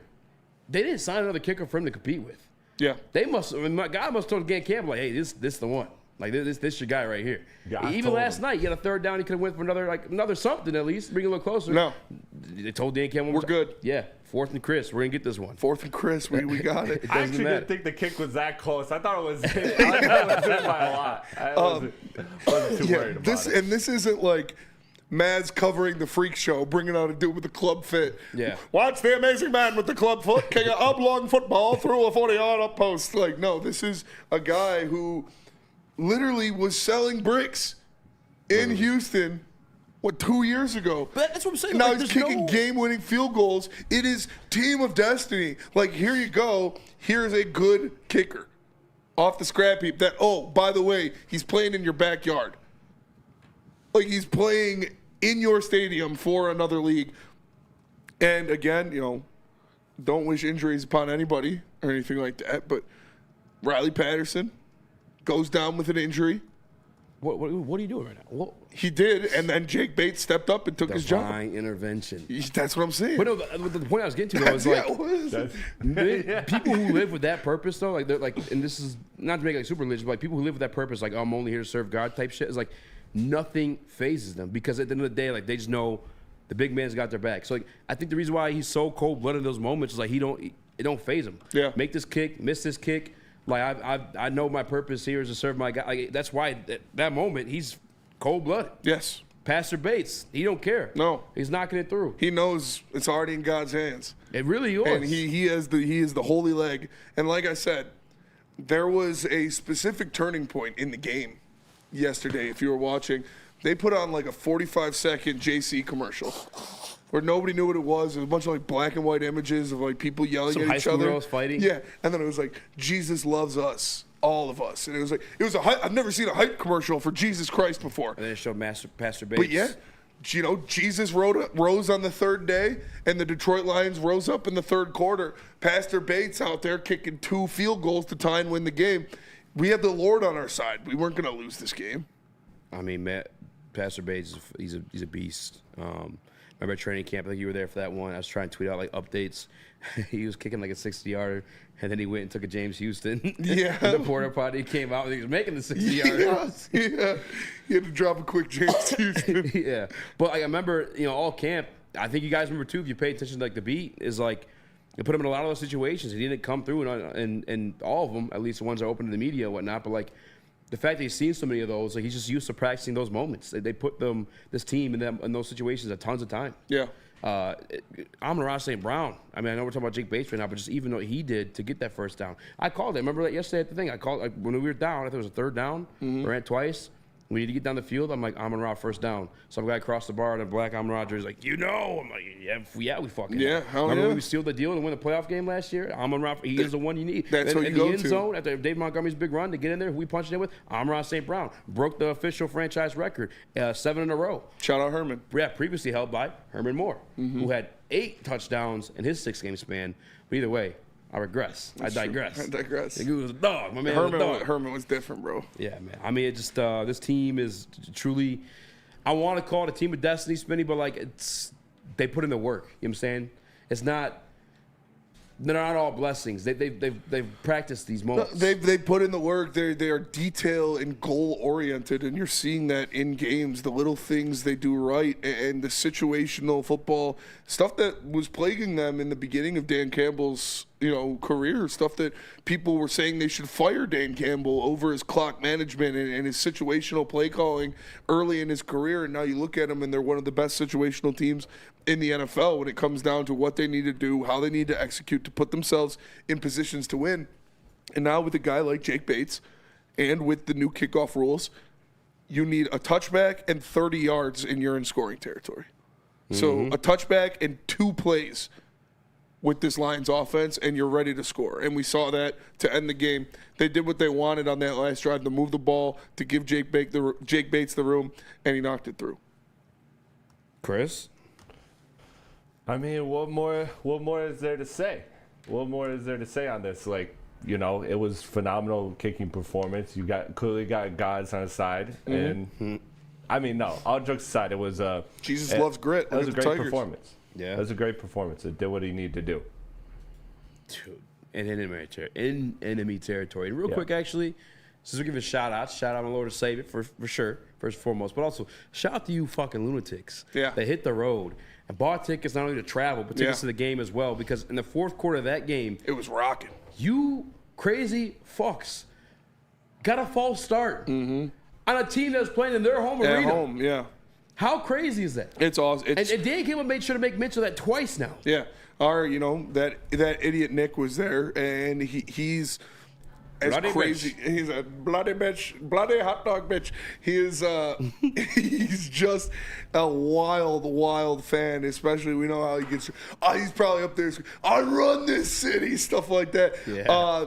That guy is We're wild. all in the building, and we know Detroit Lions fans. Detroit fans in general, we always saw it with the Red Wings, where whenever the Red Wings would go on the road, you'd see more Red Wings jerseys in the stands than anybody else. And now Lions fans are doing the same thing, and it's awesome. And the team feeds on that. On the road is like crazy work. Yeah, truly, that's insane. And now the rest of the way too. I don't want to be dismissive or disrespectful of the other teams, but it's like who's really who challenging? Who stop me, huh? For real, Chris, you got the. I think I sent a picture of the odds, the upcoming games from Lions on Tap. Yeah, and this is like the Detroit Lions percentage of these games, which I hate. Shout out Lions on Tap. There's no actual true percentage because anything can happen in this game. But here's at least the odds per Vegas: green. Come on. The lowest odds are obviously it's the San Fran and the Bills. And the Vikings late in year 2, 53. San Fran. Yeah, but that's Vikings, just because fucking. But that's probably because they assume they're resting. Yeah, exactly.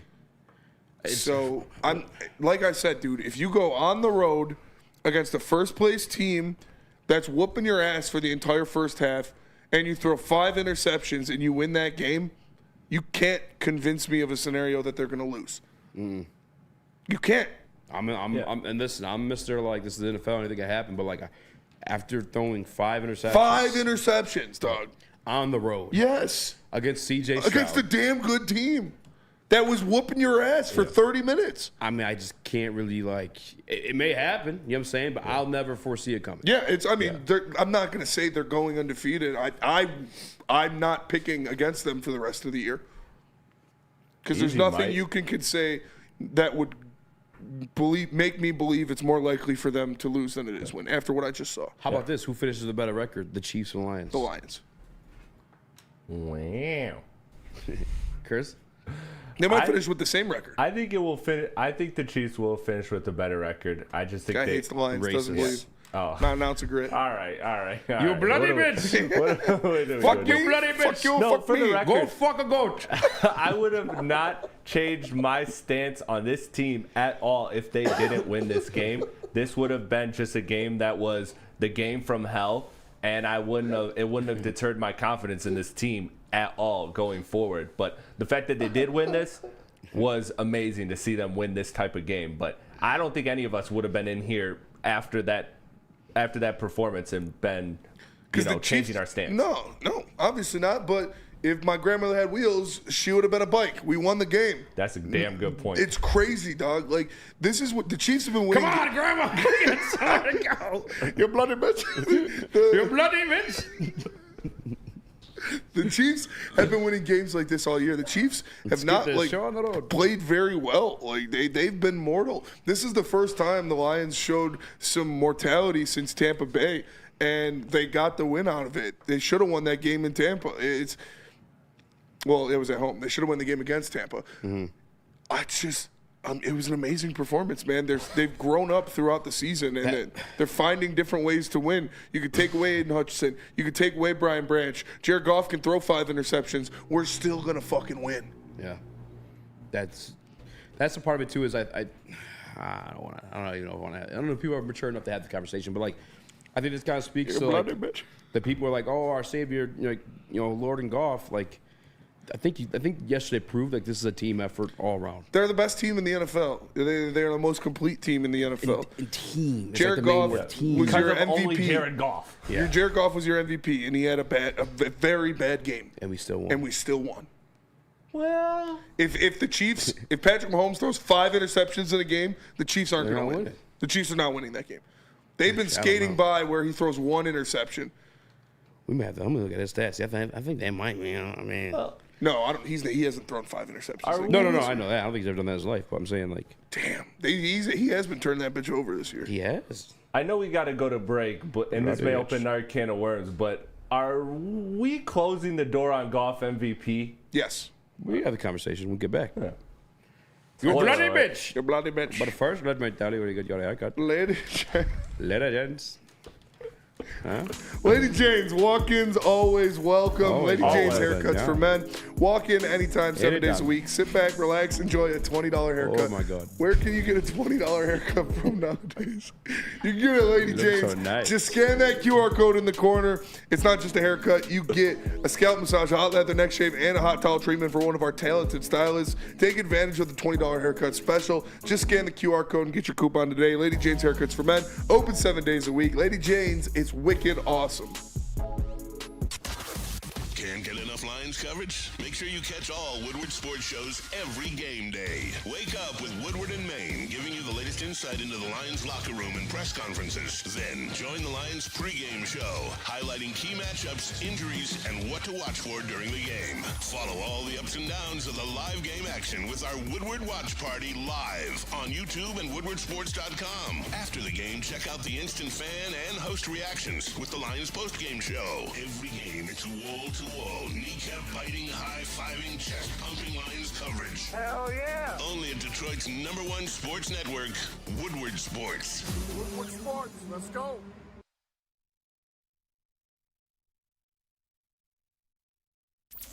Is that an octopus in your pants, or are you just happy to see me?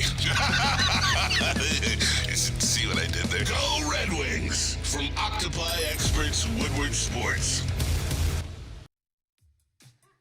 How do people feel about getting a Planet Fitness membership for $15 a month? How do they like working out in a clean and spacious gym that's filled with equipment for every workout? And how about free fitness training in the judgment-free zone that leaves them feeling energized all day long? Join Planet Fitness today with the free PF app, online or in club, and start getting that big fitness energy for $15 a month.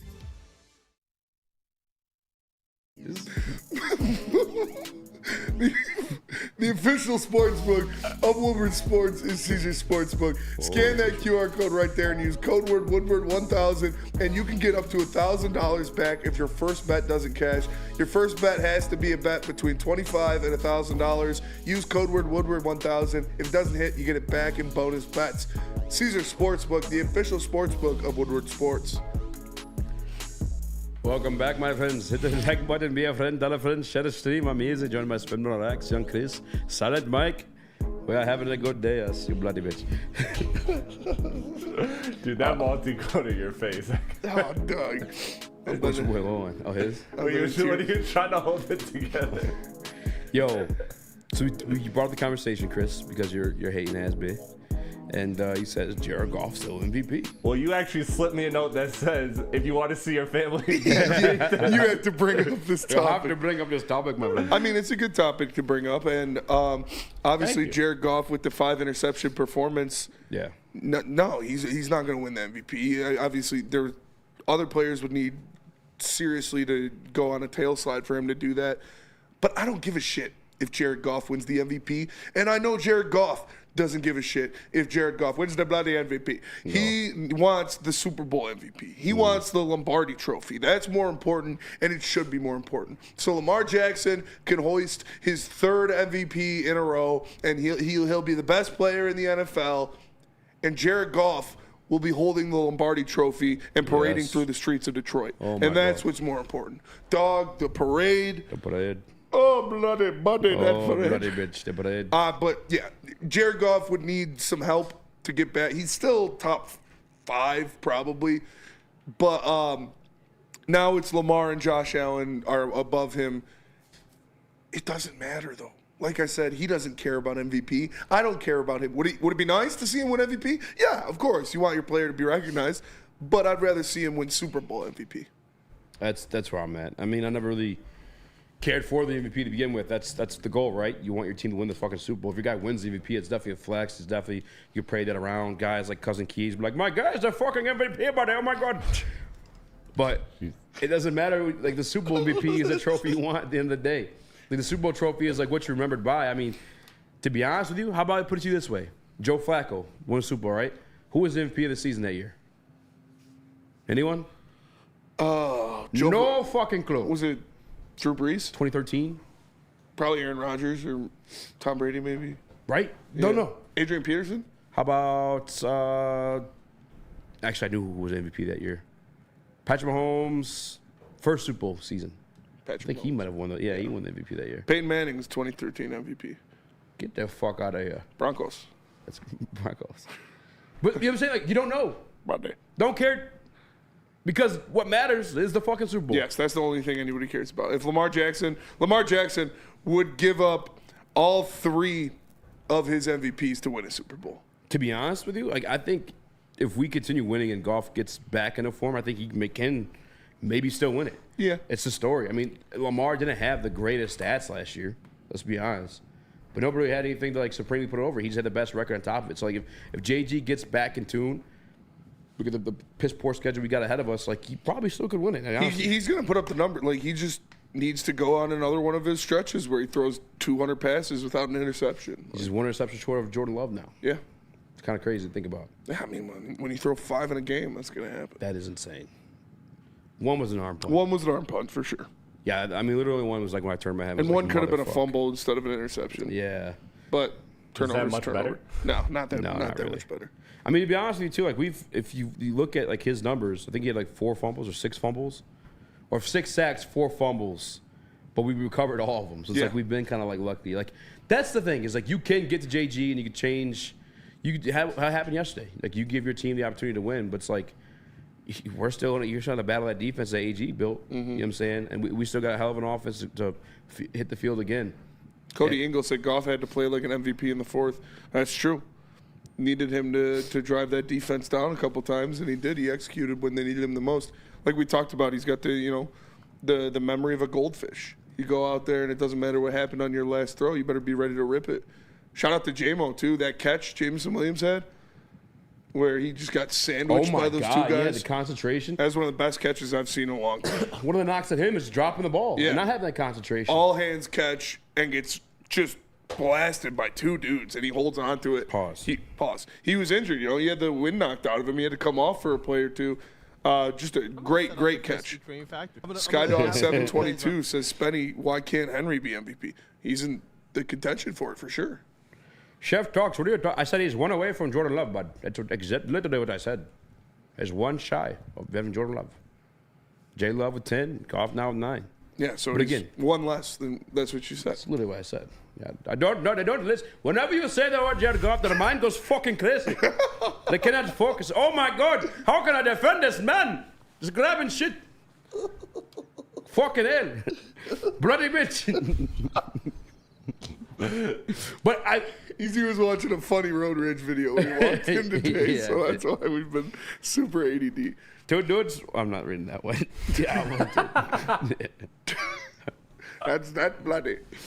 But anyway, I think if we finish with the best record, I think he still could do it. Is that crazy? No, that's not crazy. Because like I said, nobody expects another 5 interception game from Jared Goff. Nobody expects another multi-interception game from Jared Goff. So, if he keeps it to a decent amount of interceptions, he'll definitely still be in the talks. But like what Lamar Jackson's doing is just absolutely insane. Yeah, dude, the game that they had Thursday had another 4 touchdown game. He's the best pocket passer in the NFL. He's got the best QBR and the best, what's the other one?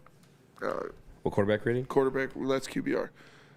But Jared Goff has been right up there with him. He just had a really bad game. We'll see if Lamar has a blow-up game, that can even right back out. Amon-Ra St. Brown, better QBR than Lamar Jackson, just saying.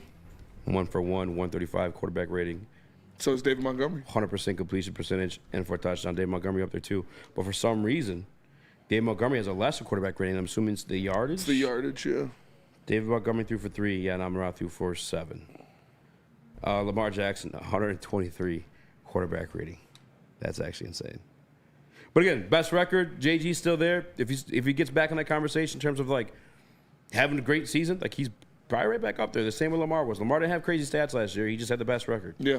I mean, he still was doing crazy But he's having shit. crazy stats this year. He's got, 27 touchdowns and 2 interceptions. Who was it before? Just throwing, like not including the 500, 600 yards rushing and 2 touchdowns he has on the He was ground. back-to-back last year, right? Lamar, yeah. So what This would be his third MVP. 22 then. Or what his record was. NFL record 2022. Because if he had the best record. Super Bowl Wilson, he says he's 50% and still leads the league in completion percentage. Yeah, he's. JG? Yeah. He had a bad game and he's still number 1 in completion That's percentage. actually kind of crazy. I'm not going to lie. Let me see. I mean, that's what happens when you have a perfect half every week. Like, and you end up 20 of 22 every week. Lamar's got 69.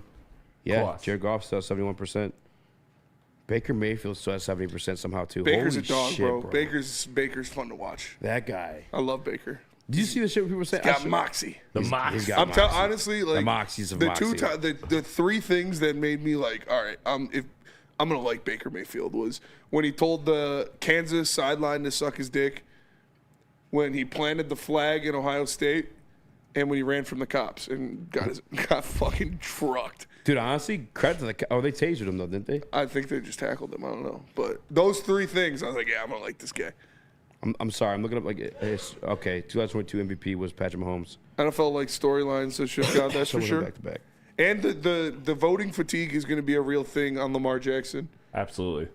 We'll see if Josh Allen goes out there tonight or next week without Keon Coleman again and has another insane game because he didn't really have a good game.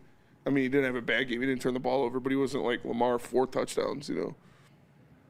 So I'm just looking at like the history of the NFL MVPs. It's been pretty consistent with best record. 2021 MVP Aaron Rodgers. Like the 2022 was Patrick Mahomes. They had the best so that's record. why Matt Ryan won it. Like that's all. That's the only argument you need if you're, still pleading Jared Goff was Matt Ryan winning that. Yeah, you're the leader of the best team. Yeah, that's it. So based on it is a quarterback award. So based on Detroit Lions' schedule, if they fall through, then yeah, JG can still win the award, despite having almost as many picks as Jordan Love. Yeah. Cleveland, I agree, Keys. Cleveland effed up bad letting Baker go. 2021 Aaron Rodgers, they had the best record. We'll go to 2020. Tom Brady should have won that one. That was 2021, right? Yeah, I agree. Tom Brady should have won that one. He had more yards, touchdowns, and completion percentage. They gave the guy the best record. See, so JG can have these picks. He can have these. I don't think he can't have another game like that, and I don't expect him to. Yeah, that's fair. I think what hurts it too is just coming off of the games where, again, the Lions' offense was humming, but statistically he wasn't. With the Tennessee game and the what was the other game? Why am I blanking? Green Bay. Green Bay, yeah. He didn't do much, but I mean, yeah, he did what he needed to get the job done. So I think that will get some votes, but that will also turn some voters away because the numbers weren't as gaudy. So you now have this 3-game stretch. And Luigi Gaming says JG can realistically throw 5 touchdowns next week. For sure. He's got some easy matchups coming up. When you look at the Jags and the Colts and you got Chicago. Tyreek Hill active, goddamn. So, I mean, I had to do what I had to do. Yeah. It was possible he wasn't going to be. Bloody bitch. Bloody bitch. I'm going to be sweating tonight, my fantasy matchup. I got 20 points lead, and he has Cooper Kupp going. Well, let's go to break, come back, talk a little bit more Detroit Lions, or maybe even a little bit Detroit Pistons. Asar Thompson activated officially. Yes, sir. To the roster. I'll let you guys in the chat decide what we talk about coming up next. But first, let me tell you about KDK. It's Kevin and Catherine. KDK Law. Divorce. It's Kevin and Catherine. KDK Law. 10 plus years experience. 24/7 availability. Scan the QR code, dial 248-971-0476. Tell them heavyweight sent you and then pay your first time filing fee. Love Woodward Sports? Love wearing clothes? Then you should be wearing Woodward Sports clothes. Check out our full line of merch at woodwardsports.com. Just click on shop. We have all your favorite designs, like Dan Campbell kneecaps, Woodward golf, and of course, our own logoed out merchandise. Men, women, infants, kids, all love Woodward Sports. Impress your friends. Impress your boss. Impress your dog. Buy Woodward Sports merch today.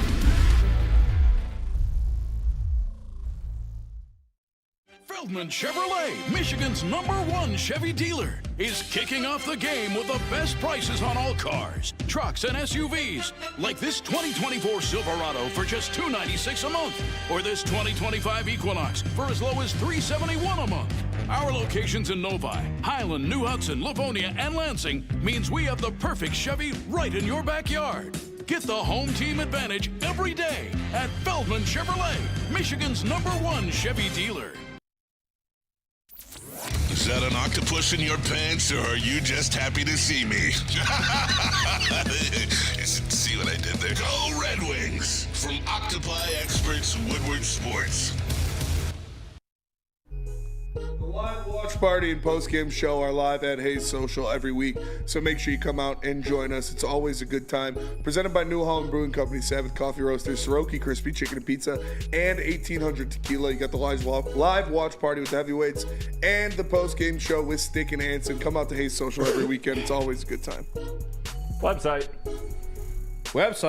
What up, welcome back to World Heavyweights Live on Sports.com. Me is Joe by Spin More Action. Chris Nicholas Kolov is not here because he's a POS. We're here with Silent Mike. Shout out Silent Mike. Smash the like button, be a friend, tell a friend, share the stream. Who's winning the poll? The Detroit Lions? Yes. Come on. Why'd you even do that? It's close. No, it's not. It's close. Ali McNeil. Could be a swing state. I demand a recount. Could be a swing state. I thought he had more pressures than he did. They said he only had like a 9% pressure rate last night. But I felt like he was everywhere. I felt he had a pretty good night. I think the run game is. Took a minute to get going. Yeah, the run. He was everywhere in the run game for sure. Yeah, he was wrapping up Joe Mixon left and right.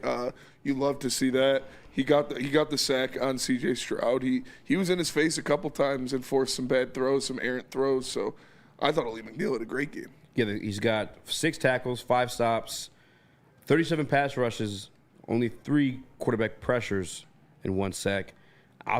From what I saw, I mean, these are by the numbers, but like from what I saw, I'll still take that performance. I will admit, it felt like it took a little bit to get going, but like I think you and I talked about it. It's like you got to get in the game and kind of felt the opponent at that point. You know, maybe that's what it took. And plus, he's getting double teamed, obviously, in the interior. But shout out to the run defense all showing up. That shit. Dude. I was nervous about that because I'm like, where? It's a lot of it. Hutch? I think a lot of it is Josh Pascal, man, and his ability to play the run from that defensive end edge position. Him and Levi Onwuzurike both did a great job of That's a great point. The real Chris Platty in the Woodward Sports chat saying trade Goff. Josh Pascal. That is not me.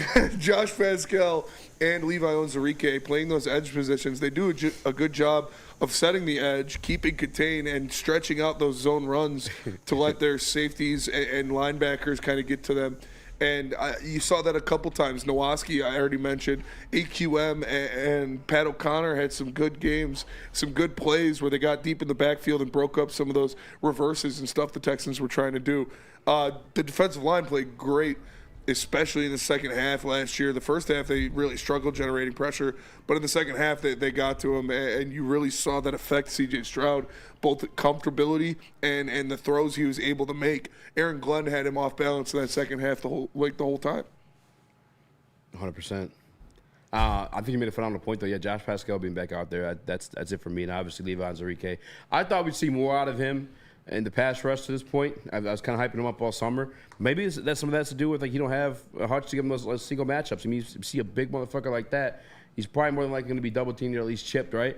But, like, that's another thing we talked about with the acquisition of Zadarius Smith is, like, you got another bigger fella that it's going to take – so you have to move him, man. Like, we don't – there's a reason why we don't put out those, like, skinny guys. There's a reason why we didn't have too much interest in Hassan Reddick. It's the reason why James Houston had to fight so hard to get some playing time. It really is, though. Like, we for sure. want those dudes that can collapse the pocket. Yeah, I think it helps both in the run game and obviously can help you in the pass rush as well. But majority in the run game, because when you make that team one-dimensional, that's up to those guys like Carlton Davis, Brian Branch, Kirby Joseph to make plays. And hopefully, if you can keep his eye on the damn ball, tear it off. I tell you what, on that PI that he had down the field, if that was a situation where he had his eye on, and I think it was I forgot who I was listening to. They said it just look early. Yeah. Just if he would have turned around, it wouldn't have been. It could have been a pick. Yeah. It could have been an interception. That's how Stingley almost picked off Goff in that one shot to J-Mo. Yeah.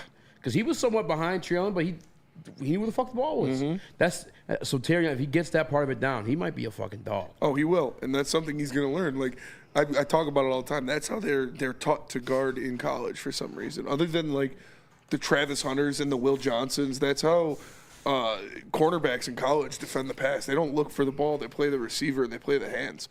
So in the NFL, you got to play the ball. Yeah. And Terrion's going to learn how to do that. Aaron Glenn, Carlton, those guys will coach him up. I'm not worried about that at all. I mean, in reality, too, just looking back at the draft class, it was more as of like a prospect. Although, my man, Quinyon Mitchell's tearing it up over there. Yeah. He is a dog. He is a dog. But either way, it's been so looking... is Cooper DeJean in that slot. Is he? Ku Klux Clamps. Sneaky athletic. Ku Klux Clamps. Ain't no sneaky about that man's athleticism. He's an athletic motherfucker. There's nothing sneaky about For that. a what? He's pretty athletic. For a what? We're probably the most racist show in motorsports. Oh, definitely, dude. Not even close. Or at least it can be spun that way because we're clearly not racist. But you're always racist if you say you're not racist, though. That's true. Only racist people have to say they're not racist. That's very true.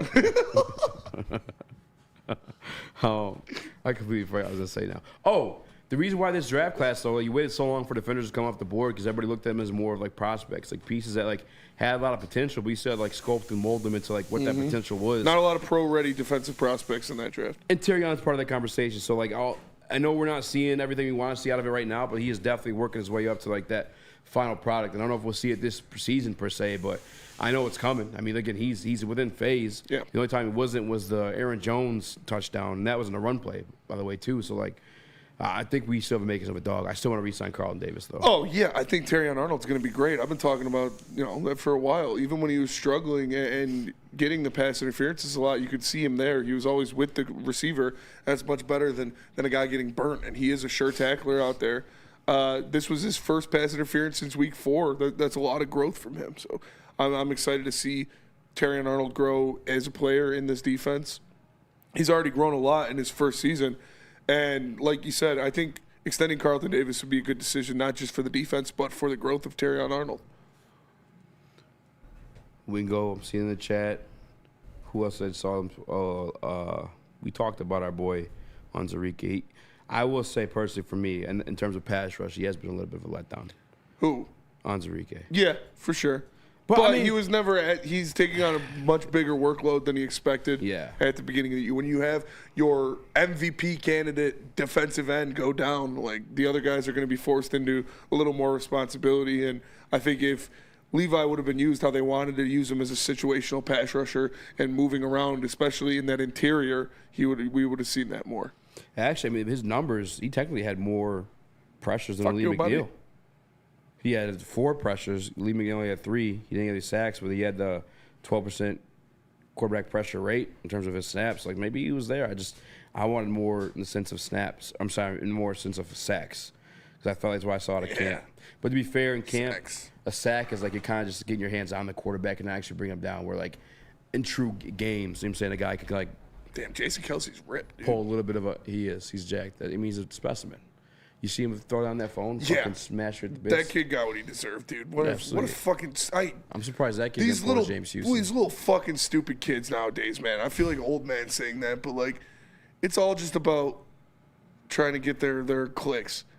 You're gonna go up to a grown man and say that about his brother. You're lucky you didn't get dropped, you little shit. I would have slapped the shit out of you. But yeah, Levi Onwuzurike, I just think maybe when I saw the sacks in camp, it's just because a camp sack is the same as a game sack. And in game, like, shit happens. Yeah, for sure. The Lions' defensive line stepped up when they needed to. That's a big shout-out to Ali McNeil and DJ Reader, who have been holding that down. And, yeah, Terrell Williams working with these guys, man. I was Darius saying, too, like he was telling him on the sideline, which this is – I get, you know what I'm saying? Like you're the vet, and, like, maybe reminding me of this, but, like, this is even going back to high school. But if you hear quarterbacks say, like, lucky, lucky, lucky, or Ralph. Yeah. Right, left. You know what I'm saying? Like, that's what he said he was talking about on the sideline. I'm like, well, I mean. Yeah. No. If you don't know that by now. Yeah. Like, no shit. Weezy D313 says Penny was a mad and came out on a mission. That's for sure, man. He got got, though. He got got a couple times in that first half, and then he came out in the second half, and he was moving people around. Oh, my God, bro. He was my favorite play last night. People, and I wish it didn't result in a concussion because it's unfortunate that somebody got hurt, especially a kid like Kamari Lashley that we like coming out of the draft. But, like, that'll be fine. When you put Penny out there on the run. Rub some dirt on and Kamari, like, could have sealed the run. Oh, yeah, fuck. Oh, shit. He turned around. Yeah, got blasted by Jimmy Ward, dude. Oh, my God, dude. That shit was so funny. But that's the presence of Penny. That's respect he's earned in terms of, like, this NFL. Is he's a fucking monster like that. You don't want to be in the way of him. And we got to kick out this person. Way to go, Chris. Oh. Shout out Silent Mike. Shout out Silent Mike. Quick trigger by Silent Mike to get Get the bots out of the chat. All right, we'll be back. We're talking Pistons. Asar Thompson, Kate Cunningham getting fucking What about this? Did you hear about Scooble? No, what? Tigers basically gave him a joke of an offer. Are we talking about that? I didn't see that. We can talk about that tomorrow for sure. But yeah, thanks to the prep. I saw Evan Pretzel trending for something. Per Evan Petzel, yeah, they gave him an offer that was not competitive. Not competitive offer for the best pitcher in baseball. I fucking hate you. Shout out Chris Ilitch. Chris Ilitch, you're such a piece of shit. If we don't re-sign Terry that Scooble, is crazy. I'll burn Comerica Park to the ground. Let me tell you about Planet Fitness. Allegedly, Planet Fitness, the home of the judgment-free zone. I mean, the Illich family isn't strange to the ground. Let me tell you about Planet Fitness. The Illich family isn't, strange to burning down properties. No matter where you are, there's Planet Fitness close by. More than 50 in Metro Detroit and thousands more throughout the world. At Planet Fitness, you'll experience a squeaky clean gym that has tons of equipment, a friendly, knowledgeable staff, in a judgment-free atmosphere. Did you know that all Planet Fitness memberships include fitness training for no extra cost? You want the perks? Get the black card. Get use of amenities like hydro massage, total body enhancement, all that good stuff, and access to over 2,500 locations worldwide. Planet Fitness, where fitness is essential. The countdown to kickoff is here. Your Detroit Lions are ready for another season of grit. Woodward Sports is your #1 destination for all breaking news and Lions coverage. We are Detroit's #1 sports network. We are Woodward Sports. Walk into any Lady Jane's Haircuts for Men today. Open 7 days a week. Sit back, relax, and enjoy precision haircut, scalp massage, hot leather neck shave, and hot towel treatment from one of our talented stylists. Step up your game this season and take advantage of our $20 haircut special. Scan the QR code and get your coupon today. Lady Jane's Haircuts for Men, the ultimate haircut experience. Open 7 days a week. Walk-ins always welcome. Lady Jane's Haircuts for Men. It's wicked awesome. We don't like to brag that we are the toughest sports network in Detroit, but we do have a guy named Darren McCarty on our side. Woodward Sports.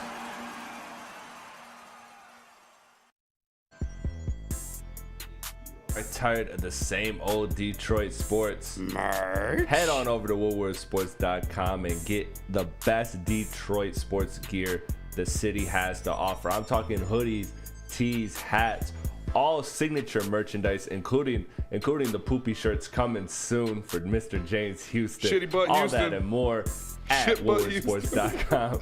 Shop tab today. Shit. Houston the problem had an accident.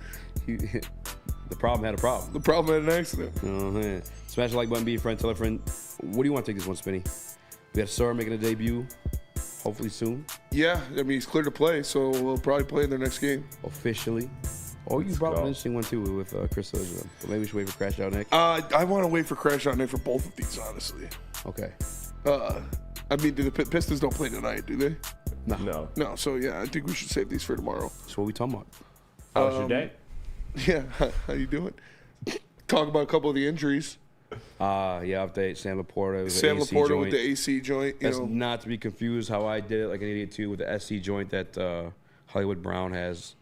It's not that. He can be back. He's day to day, I believe they said. So Taylor Decker questionable for this week. So he may or may not play. I would like to see Taylor Decker not play this week. We're playing Jacksonville. I know they got a good pass rush, but I want to play. We can beat Jacksonville without Taylor Decker. We could beat him without Taylor Decker for sure. I'd rather him get some rest. I'd rather play him, at least against these guys. Trayvon Walker and Josh Allen Hines. Dan Skipper didn't do too bad of a job. I know he did. Not gonna lie. He left 9 of the 12 pressures. He wasn't good, but he wasn't terrible. It was Danielle Hunter. But more than Danielle Hunter too. I mean, did he go Autry? I that one interior defensive lineman Settle or Steele or something like that. He got one too. But I disagree. I want Taylor Decker to play. I mean, yeah, I selfishly do, but I'm not rushing him back if he's not ready to play against the Jags. Oh yeah, I mean they're not going to do that. I mean the same team that gave Zadarius Smith the night off. Mm-hmm. You know what I'm saying? So they're going to force anybody to play. I mean Decker probably could have played that one. It was questionable. It sounded like he was feel it out for like 48 hours, but instead 2 hours later like no, he's out. So, I mean, but the good news is not a long-term injury. Xavier D says Goff was getting crushed. Juan says you want to see that shit again. Yeah, if it means Taylor Decker will be healthy for the Super Bowl run, yes. Yeah. I'll see that one more time against Jacksonville. If it means our starting left tackle won't be injured for the rest of the year and won't be dealing with a nagging injury as we're trying to win the Super Bowl, yeah, I'll see it again. And it's a win. And in fairness to Spinney's point, like the loss to the Jags wouldn't really mean much in the long run. Because who else? We're not going to lose to the Jags, even if we don't have Taylor Decker. But even if it resulted in that, it wouldn't really mean much in the long run. Like we can beat the Jags without Taylor Decker, easily.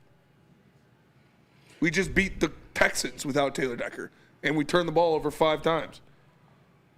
Jags are buns, and they don't even got their buns quarterback. They got an even more buns quarterback.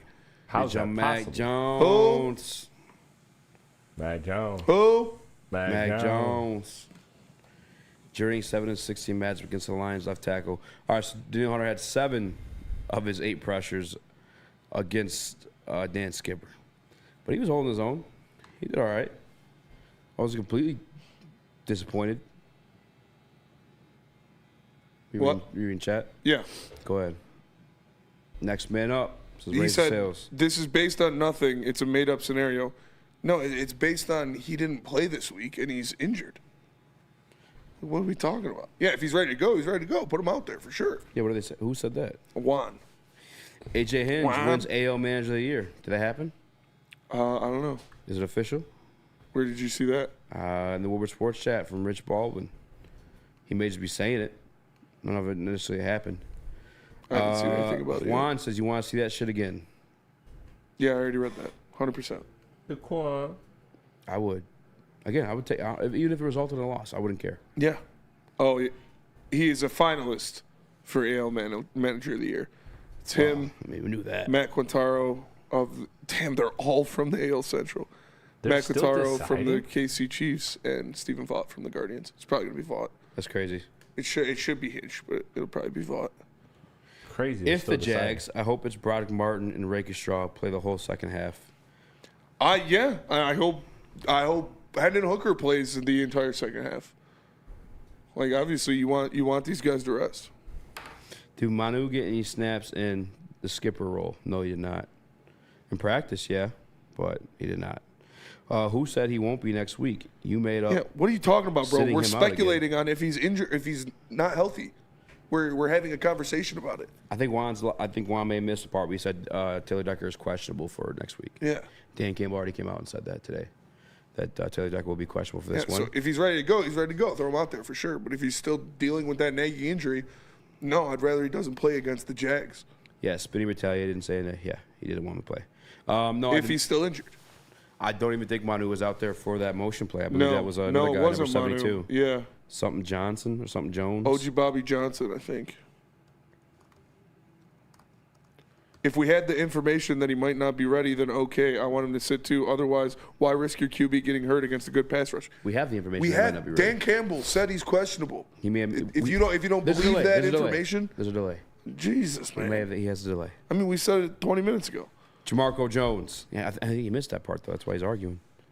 Had to have. DeMarco Jones was the guy that they were using at swing tackle? Yes. Didn't see him in a lot. He got a couple plays. Giovanni Manu. Let me see. I could be wrong. No. He hasn't played a single snap all season. Yeah. I don't expect him to. That would be a guy I want to see at swing tackle, though, especially if maybe in a blowout, we'll see. Maybe you get some snaps in a blowout, but he's certified not ready. No. They're not even putting him at swing tackle. No, not even close. That's all right. He'll be there. If you had that third-round pick. And hopefully we get a little bit more depth back next week with hopefully Malcolm Rodriguez will be ready to play. We'll see. He's still dealing with that ankle injury. Don't know. Obviously, Jalen Reeves-Maybin is on the IR, so he's not going to be back anytime soon. But let's see what happens here. Goff don't need no get-right game. This team is locked and loaded. Yeah, I agree. Yeah, I mean, you look at the wins they had leading up to that one. 145 yards in Green Bay, 85 yards against Tennessee. Mm-hmm. Like, we could 5 interceptions yesterday against and Texans. You're still winning. You it's don't crazy. need JG's best. That's why I told you guys, like, the resurgence of him or just the rebirth of him. Yes, he has absolutely gotten better, without a fucking doubt, gotten better. But there's a lot around him. It's not just a JG situation. He didn't rise from the ashes by himself. He was helped up by Dan Campbell and then aided and abetted by Brad Holmes, drafting and trading for fucking demons around him. Whether that be Jahmyr Gibbs, signing David Montgomery, drafting Sam Laporta, drafting Amon-Ra St. Brown, drafting Jameson Williams, re-signing Khalif Raymond's.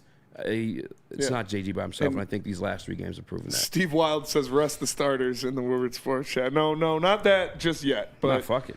Starters. Taylor Decker and Sam Laporta are both dealing with injuries, both questionable for next week already. So hopefully they're good to go. Hopefully they're feeling better.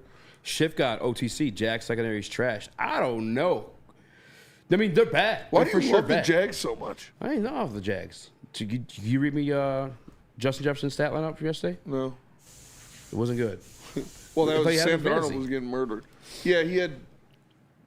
I don't know. He had 9 points. Sam Darnold threw like 4 end zone Yeah, picks. Sam Darnold turned the ball over in the end zone a lot. Secondary did pretty well. I'm not scared of the Jags. No one's saying. No one said. You always jump to being scared of the Jags. No one's scared of the Jags. This guy. He's shaking his boots. He's starting the fear train already. He's starting shit. He's always making that. That's Fuck the that Jags, buddy. It's like I don't know. It's like the cancer thing. You just jump to the extreme. Whoa, relax, buddy. Easy thinks the Jags are the best team in the NFL. Yeah, they got the 12th best special teams. Mac Jones, former Pro Bowl quarterback. He is. It's true. These are facts. Dude, Zadarius Smith is going. The Jags' offensive line already sucks, and now they don't have Trevor Lawrence who can extend plays and roll out and stay alive back there. This could be a trap game. No, this is not a trap game. Are you scared? Why are you scared? This is more of a trap game than Houston was. When people were saying that shit was pissing me off. That was not a trap game. That's a good team. A first place team on the road is not a trap game. Are we that good? Like good teams are trap games? I mean, maybe. But no. No, they're a first place team and they're on the road. The team that's first place in the division. This should be a get right game against the Jacksonville Jaguars. They're reeling. Their team's falling apart. No Trevor Lawrence, even though Trevor Lawrence is a bum. They've allowed the 30th most points in the league. Yeah. So 264 points. That ranks 30th in the league. So, yeah, maybe a get-right game. If it's not a get-right game, is Jared Goff MVP? Are you worried? Are you worried about this offense? I know we're kind of joking around about trap games, but do you see one on this schedule? If you are doing the run the table? I don't know if Green Bay's a trap game. They're a good team. It's a good team, okay. How about at Chicago? I would say at Chicago would be the trap game. Because of defense? Yeah. But that offense is so They're so bad. I don't literally the only games that I could see them losing are at San Fran. I can't see them after how last year went. I don't think they're gonna be like Chicago's on Thanksgiving too. Buffalo's one of the best teams, but that's at home. Chicago's on Thanksgiving? Yeah. And Shabuzi. Hey, shout out. He's gonna do way better than Jack Harlow. Well, I think Sheila Ford. What if he also comes out the igloo? Sheila Hamp's not an absolute idiot like previous. In all due respect to like the family members that owned the team before, she's not stupid. I think she's got to correct that mistake from last year. Oh yeah, because they think the budget they used for Jack Harlow was like $1,200. Dude, he came out of fucking snow globe from Home Depot. They went to Costco and they just grabbed some shit before. I mean, that ass. Mike, you're a music guy. Did you watch the halftime performance last year? No. Damn, you hate football. Raise the Sales says, Spenny, who you got tonight bet wise? I like the Rams. I like the Rams to cover.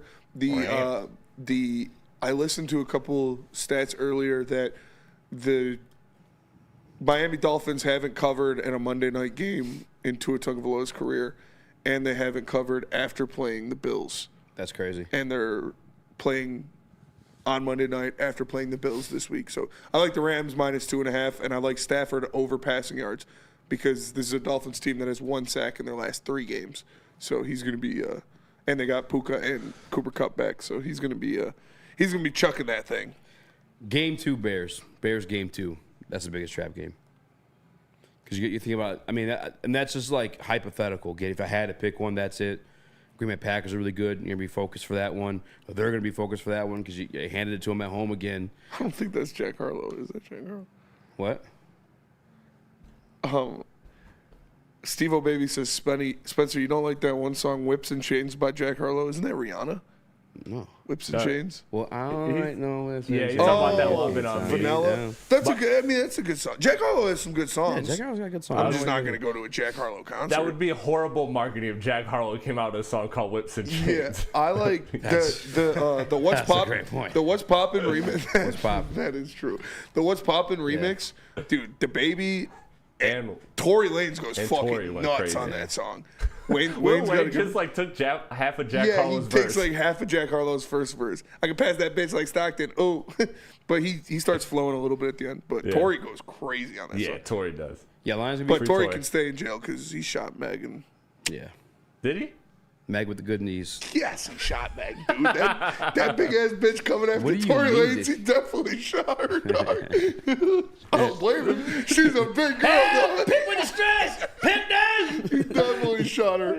That's how he hit her. That's how I know he really shot her, because the fact that he hit her in the foot, that's proportional to his for size. sure, yeah. She's probably trying to kick his ass. He's like, bah! Yeah, she Shawn Michaels' ass. Sweet Chin Music. Dude, Meg's a big athletic bitch. I would not want to see her in a fight. She could have played for Texas last night. No, she couldn't. No, she couldn't. Bills continuing team. Yeah, She could play for Bears trap Spetty any night. Oh, absolutely. Oh my God, Megan Thee Stallion. How about the funniest meme of the weekend? One of the funniest memes of the weekend, outside of the Expect One of Us and the Wreckage Brother. Yeah, that's a good one. Was the fucking I already forgot. Dude, it. the one I posted. Oh, Ice Spice post Derrick Rose ACL. Yeah, dog. Yeah. They butchered Ice Spice, dog. That's criminal. I will never forgive. I will never forgive Taylor Swift for what she did to Ice Spice. That shit is sad. She out there shaking that imaginary ass. That's crazy. She said, "If I can't have one, none of you." She can. got the raw end of the deal with the Ozempic, bro. Have you seen that, Mike? It's a travesty. No. Like, Did you see what she was doing before, at least? They ruined a national treasure. No. Oh, That's you know how Ice Spice is? That's like filling the just Grand don't pay Canyon with asphalt. Like, it's just, you just ruined one of the She was world's like wonders. a female rapper who like only got big because she's bad. Dumper, dude. Yeah, just a absolute like her. dumper. You don't know who Ice Spice is? I just don't like her. I was about to okay. say, there's no way you don't know Ice Spice. Well, you knew what she, you know what I'm saying? You knew she couldn't rap, but she had all. I literally don't pay attention. Like how they took away Lola Bunny's Big Naturals in the Space Jam remake. They took away Ice Spice, man. R.I.P. our greats. R.I.P. our greats. Fallen soldiers. Yeah, but someone calling that's Derrick Rose post ACL was a funny. Yeah, shit. that is funny, but it's honestly a travesty. Like, pour some out for the homie. Ice Spice's kid. Crazy thing is that Taylor Swift took it away and she didn't even give it to herself. Yeah, she didn't even. Yep. I think Ice Spice is That's getting very charitable over. I think She gave it out like Oprah. I think Ice Spice is getting like look outed by. No, I think that's some or haters. get outed by Taylor Swift. Wow, it could be. Yeah, it could be happening before our eyes. Never know. You never know. I'm just kidding, Taylor Swift fans. I actually like Taylor Swift and her music. She's a great human being and the best person in the world. She is a role model for me and a role model for everyone in society. She's a perfect human and can do no wrong. I was about to say, try it lightly. Yeah, dude, those Taylor Swift fans are nuts. Dude, 2 hours later, spinning sex tapes and re-release. Yeah. This is the guy talking shit. You think you got a fat ass, huh? No, I actually do like Taylor Swift and her music. Sing a song. She wears short skirts, I wear t-shirts. She's cheer captain and I'm on the bleachers. He had his right hand wheel on the steering wheel, the other on my heart. He looked around, turned the radio down, said, "Baby, is something wrong?" I said nothing, I was just thinking that we don't have a song. He said, "Our song is slip screen door, sneaking out late, tapping on your window. When I'm on the phone and you're talking real slow, 'cause it's late and your mama don't know. Our song is the way you laugh, the first day when I didn't kiss her and I should have. And when I got home, before I said amen, asking God if he could play it again." New Holland. New Holland Brewing Company. Wow. Dude, old T-Swizzle are bangers. Like, I don't care what you got to say. Old Taylor Swift, she made hits. All right. New Holland Brewing Company. They have the best beer and the best seltzers in the game. You know about the Tangerine Space Machine. Let me tell you about the taller long drink. It is a grapefruit puree and gin-based cocktail. Delicious. You can find it at a Total Wine near you. Made here in Michigan, a Michigan company, New Holland Brewing Company. It's doing the taller long drink, the best long drink in the game. So go get you some at a Total Wine. It's bear hunting season, and Dan Campbell is hungry for some kneecaps. If you can just get a hold of them and you start dragging their ass out to the deep, dark abyss, you can drown them. The Kings of the North are back for another year of the brand new Lions. Make sure you're locked in to Detroit's #1 sports network for all the news and info on your Detroit Lions. Woodward Sports, let's go. Stop searching for a vehicle and start finding one. Les Stanford Chevrolet Cadillac makes it easy. We harness the power of multiple dealerships and own the biggest selection of GM brands in the area to get you the car you need. With the Les Stanford Group, you'll have access to 4 different dealerships, providing you with more makes, more models, and more choices. We're connected to more than 1,000 vehicles. And with so many high-quality CPO vehicles available, you'll find new car quality at pre-owned prices. You can start and end your search at lesstanford.com today. We don't like to brag that we are the toughest sports network in Detroit, but we do have a guy named Darren McCarty on our side. Woodward Sports. Congratulations to the real coach of the year, Motor City Dan Campbell. Just put your head down and go to work. It's about to be fun, man. It's about to be fun. Woodward Sports. Sabbath Coffee Roasters. Start your day off right with Sabbath Coffee Roasters. Locally roasted, delicious specialty coffee delivered right to your door. All you got to do is subscribe at SabbathCoffeeRoasters.com. Use code word Woodward to get 25% off your first subscription order. Wake up, start game day right, and choose Sabbath Coffee Roasters. Chris, mailbag, where were you and what was your reaction? Tom and Thompson stripping Cade and Jalen Green baptizing. Oh, man. I blocked it out. I really did. I was watching the game. I threatened NBA on Twitter. I said, take this down. I'm calling the police. I was watching the game, and Eazy was like, no. And I thought you were ahead of me, so I was like, oh, fuck. Did somebody get injured or something? I was like, dude, what happened? You didn't see that? I honestly don't remember it happening. In the kitchen making a sandwich? I blocked it out. I might have been. I bet you make good sandwiches. I do make good sandwiches. Very good. I'm a condiment man. Nice. Chipotle mayo, elite condiment. As an elite condiment. Chris, did you drop to your knees in the middle of Walmart? Where were you? I was okay because, we were losing. How were you okay? Because every time I see Jalen Green's success, I think of that one summer where there was just video after video circumventing him humping his boys about Jalen Green. And, sometimes you gotta long stroke your boys. Sometimes, nah, dog, that shit was crazy. That was crazy. That's why he can't be the one dunking on Cade. It's all right. Cade was bullying him the rest of the game, dog. Yeah. He was searching him out on defense and absolutely. What happened with Ivy that game, Chris? He was just missing layups. No, I'm asking Chris. Oh, because you always got something to say. No, that's literally what it is. I don't think Ivy had a good game. I look, man, I'm just bottom line. I'm not trying to spin this at all, but I'm just really happy that we're getting close competitive basketball games.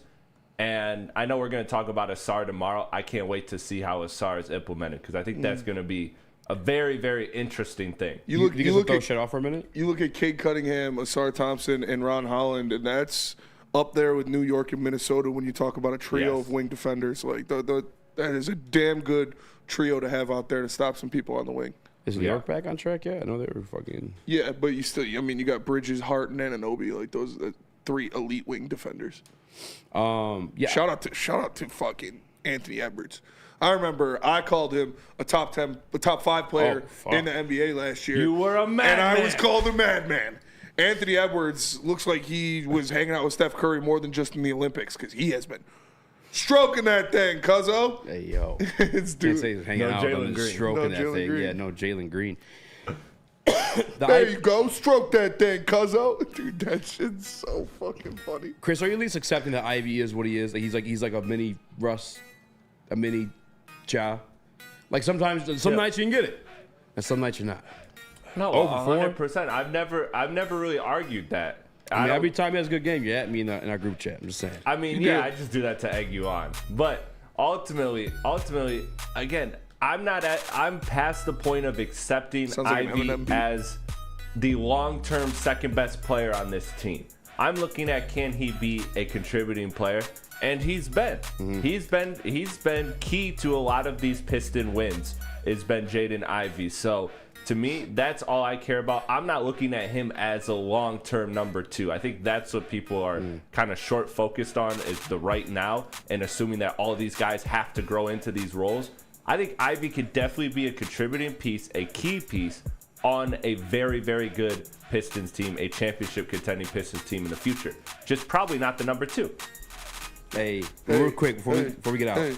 Shout out to Cade Cunningham, 3 straight triple doubles, and the game-winning block, the game-winning shot before the game-winning block. I don't want to get off the Pistons topics because I know that's like. Hey, Tobias, up to 26%. Come on, Tobias. What the fuck? You have 2 free throws to tie the game and you missed the first one? Just gross. Yeah.